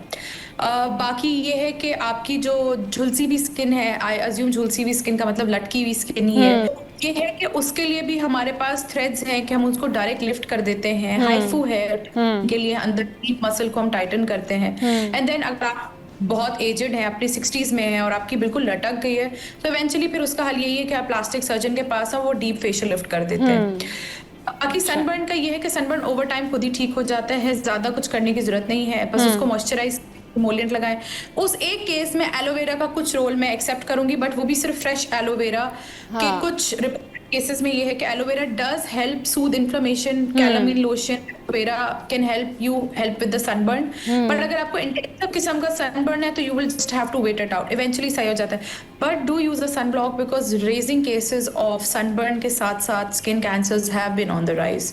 If you are constantly in the sun, you need to use a sunblock। सही। चलिए जी, बहुत शुक्रिया दुआ आपके कीमती वक्त के लिए, और बहुत अच्छी डिस्कशन हुई और मैंने कोशिश की कि सारे टॉपिक्स ही जो हैं वो जल्दी जल्दी पूछ लिए जाएं और दुआ से पूछ लिया जाए कि भाई इन तमाम मसाइल का क्या हल है स्किन से रिलेटेड।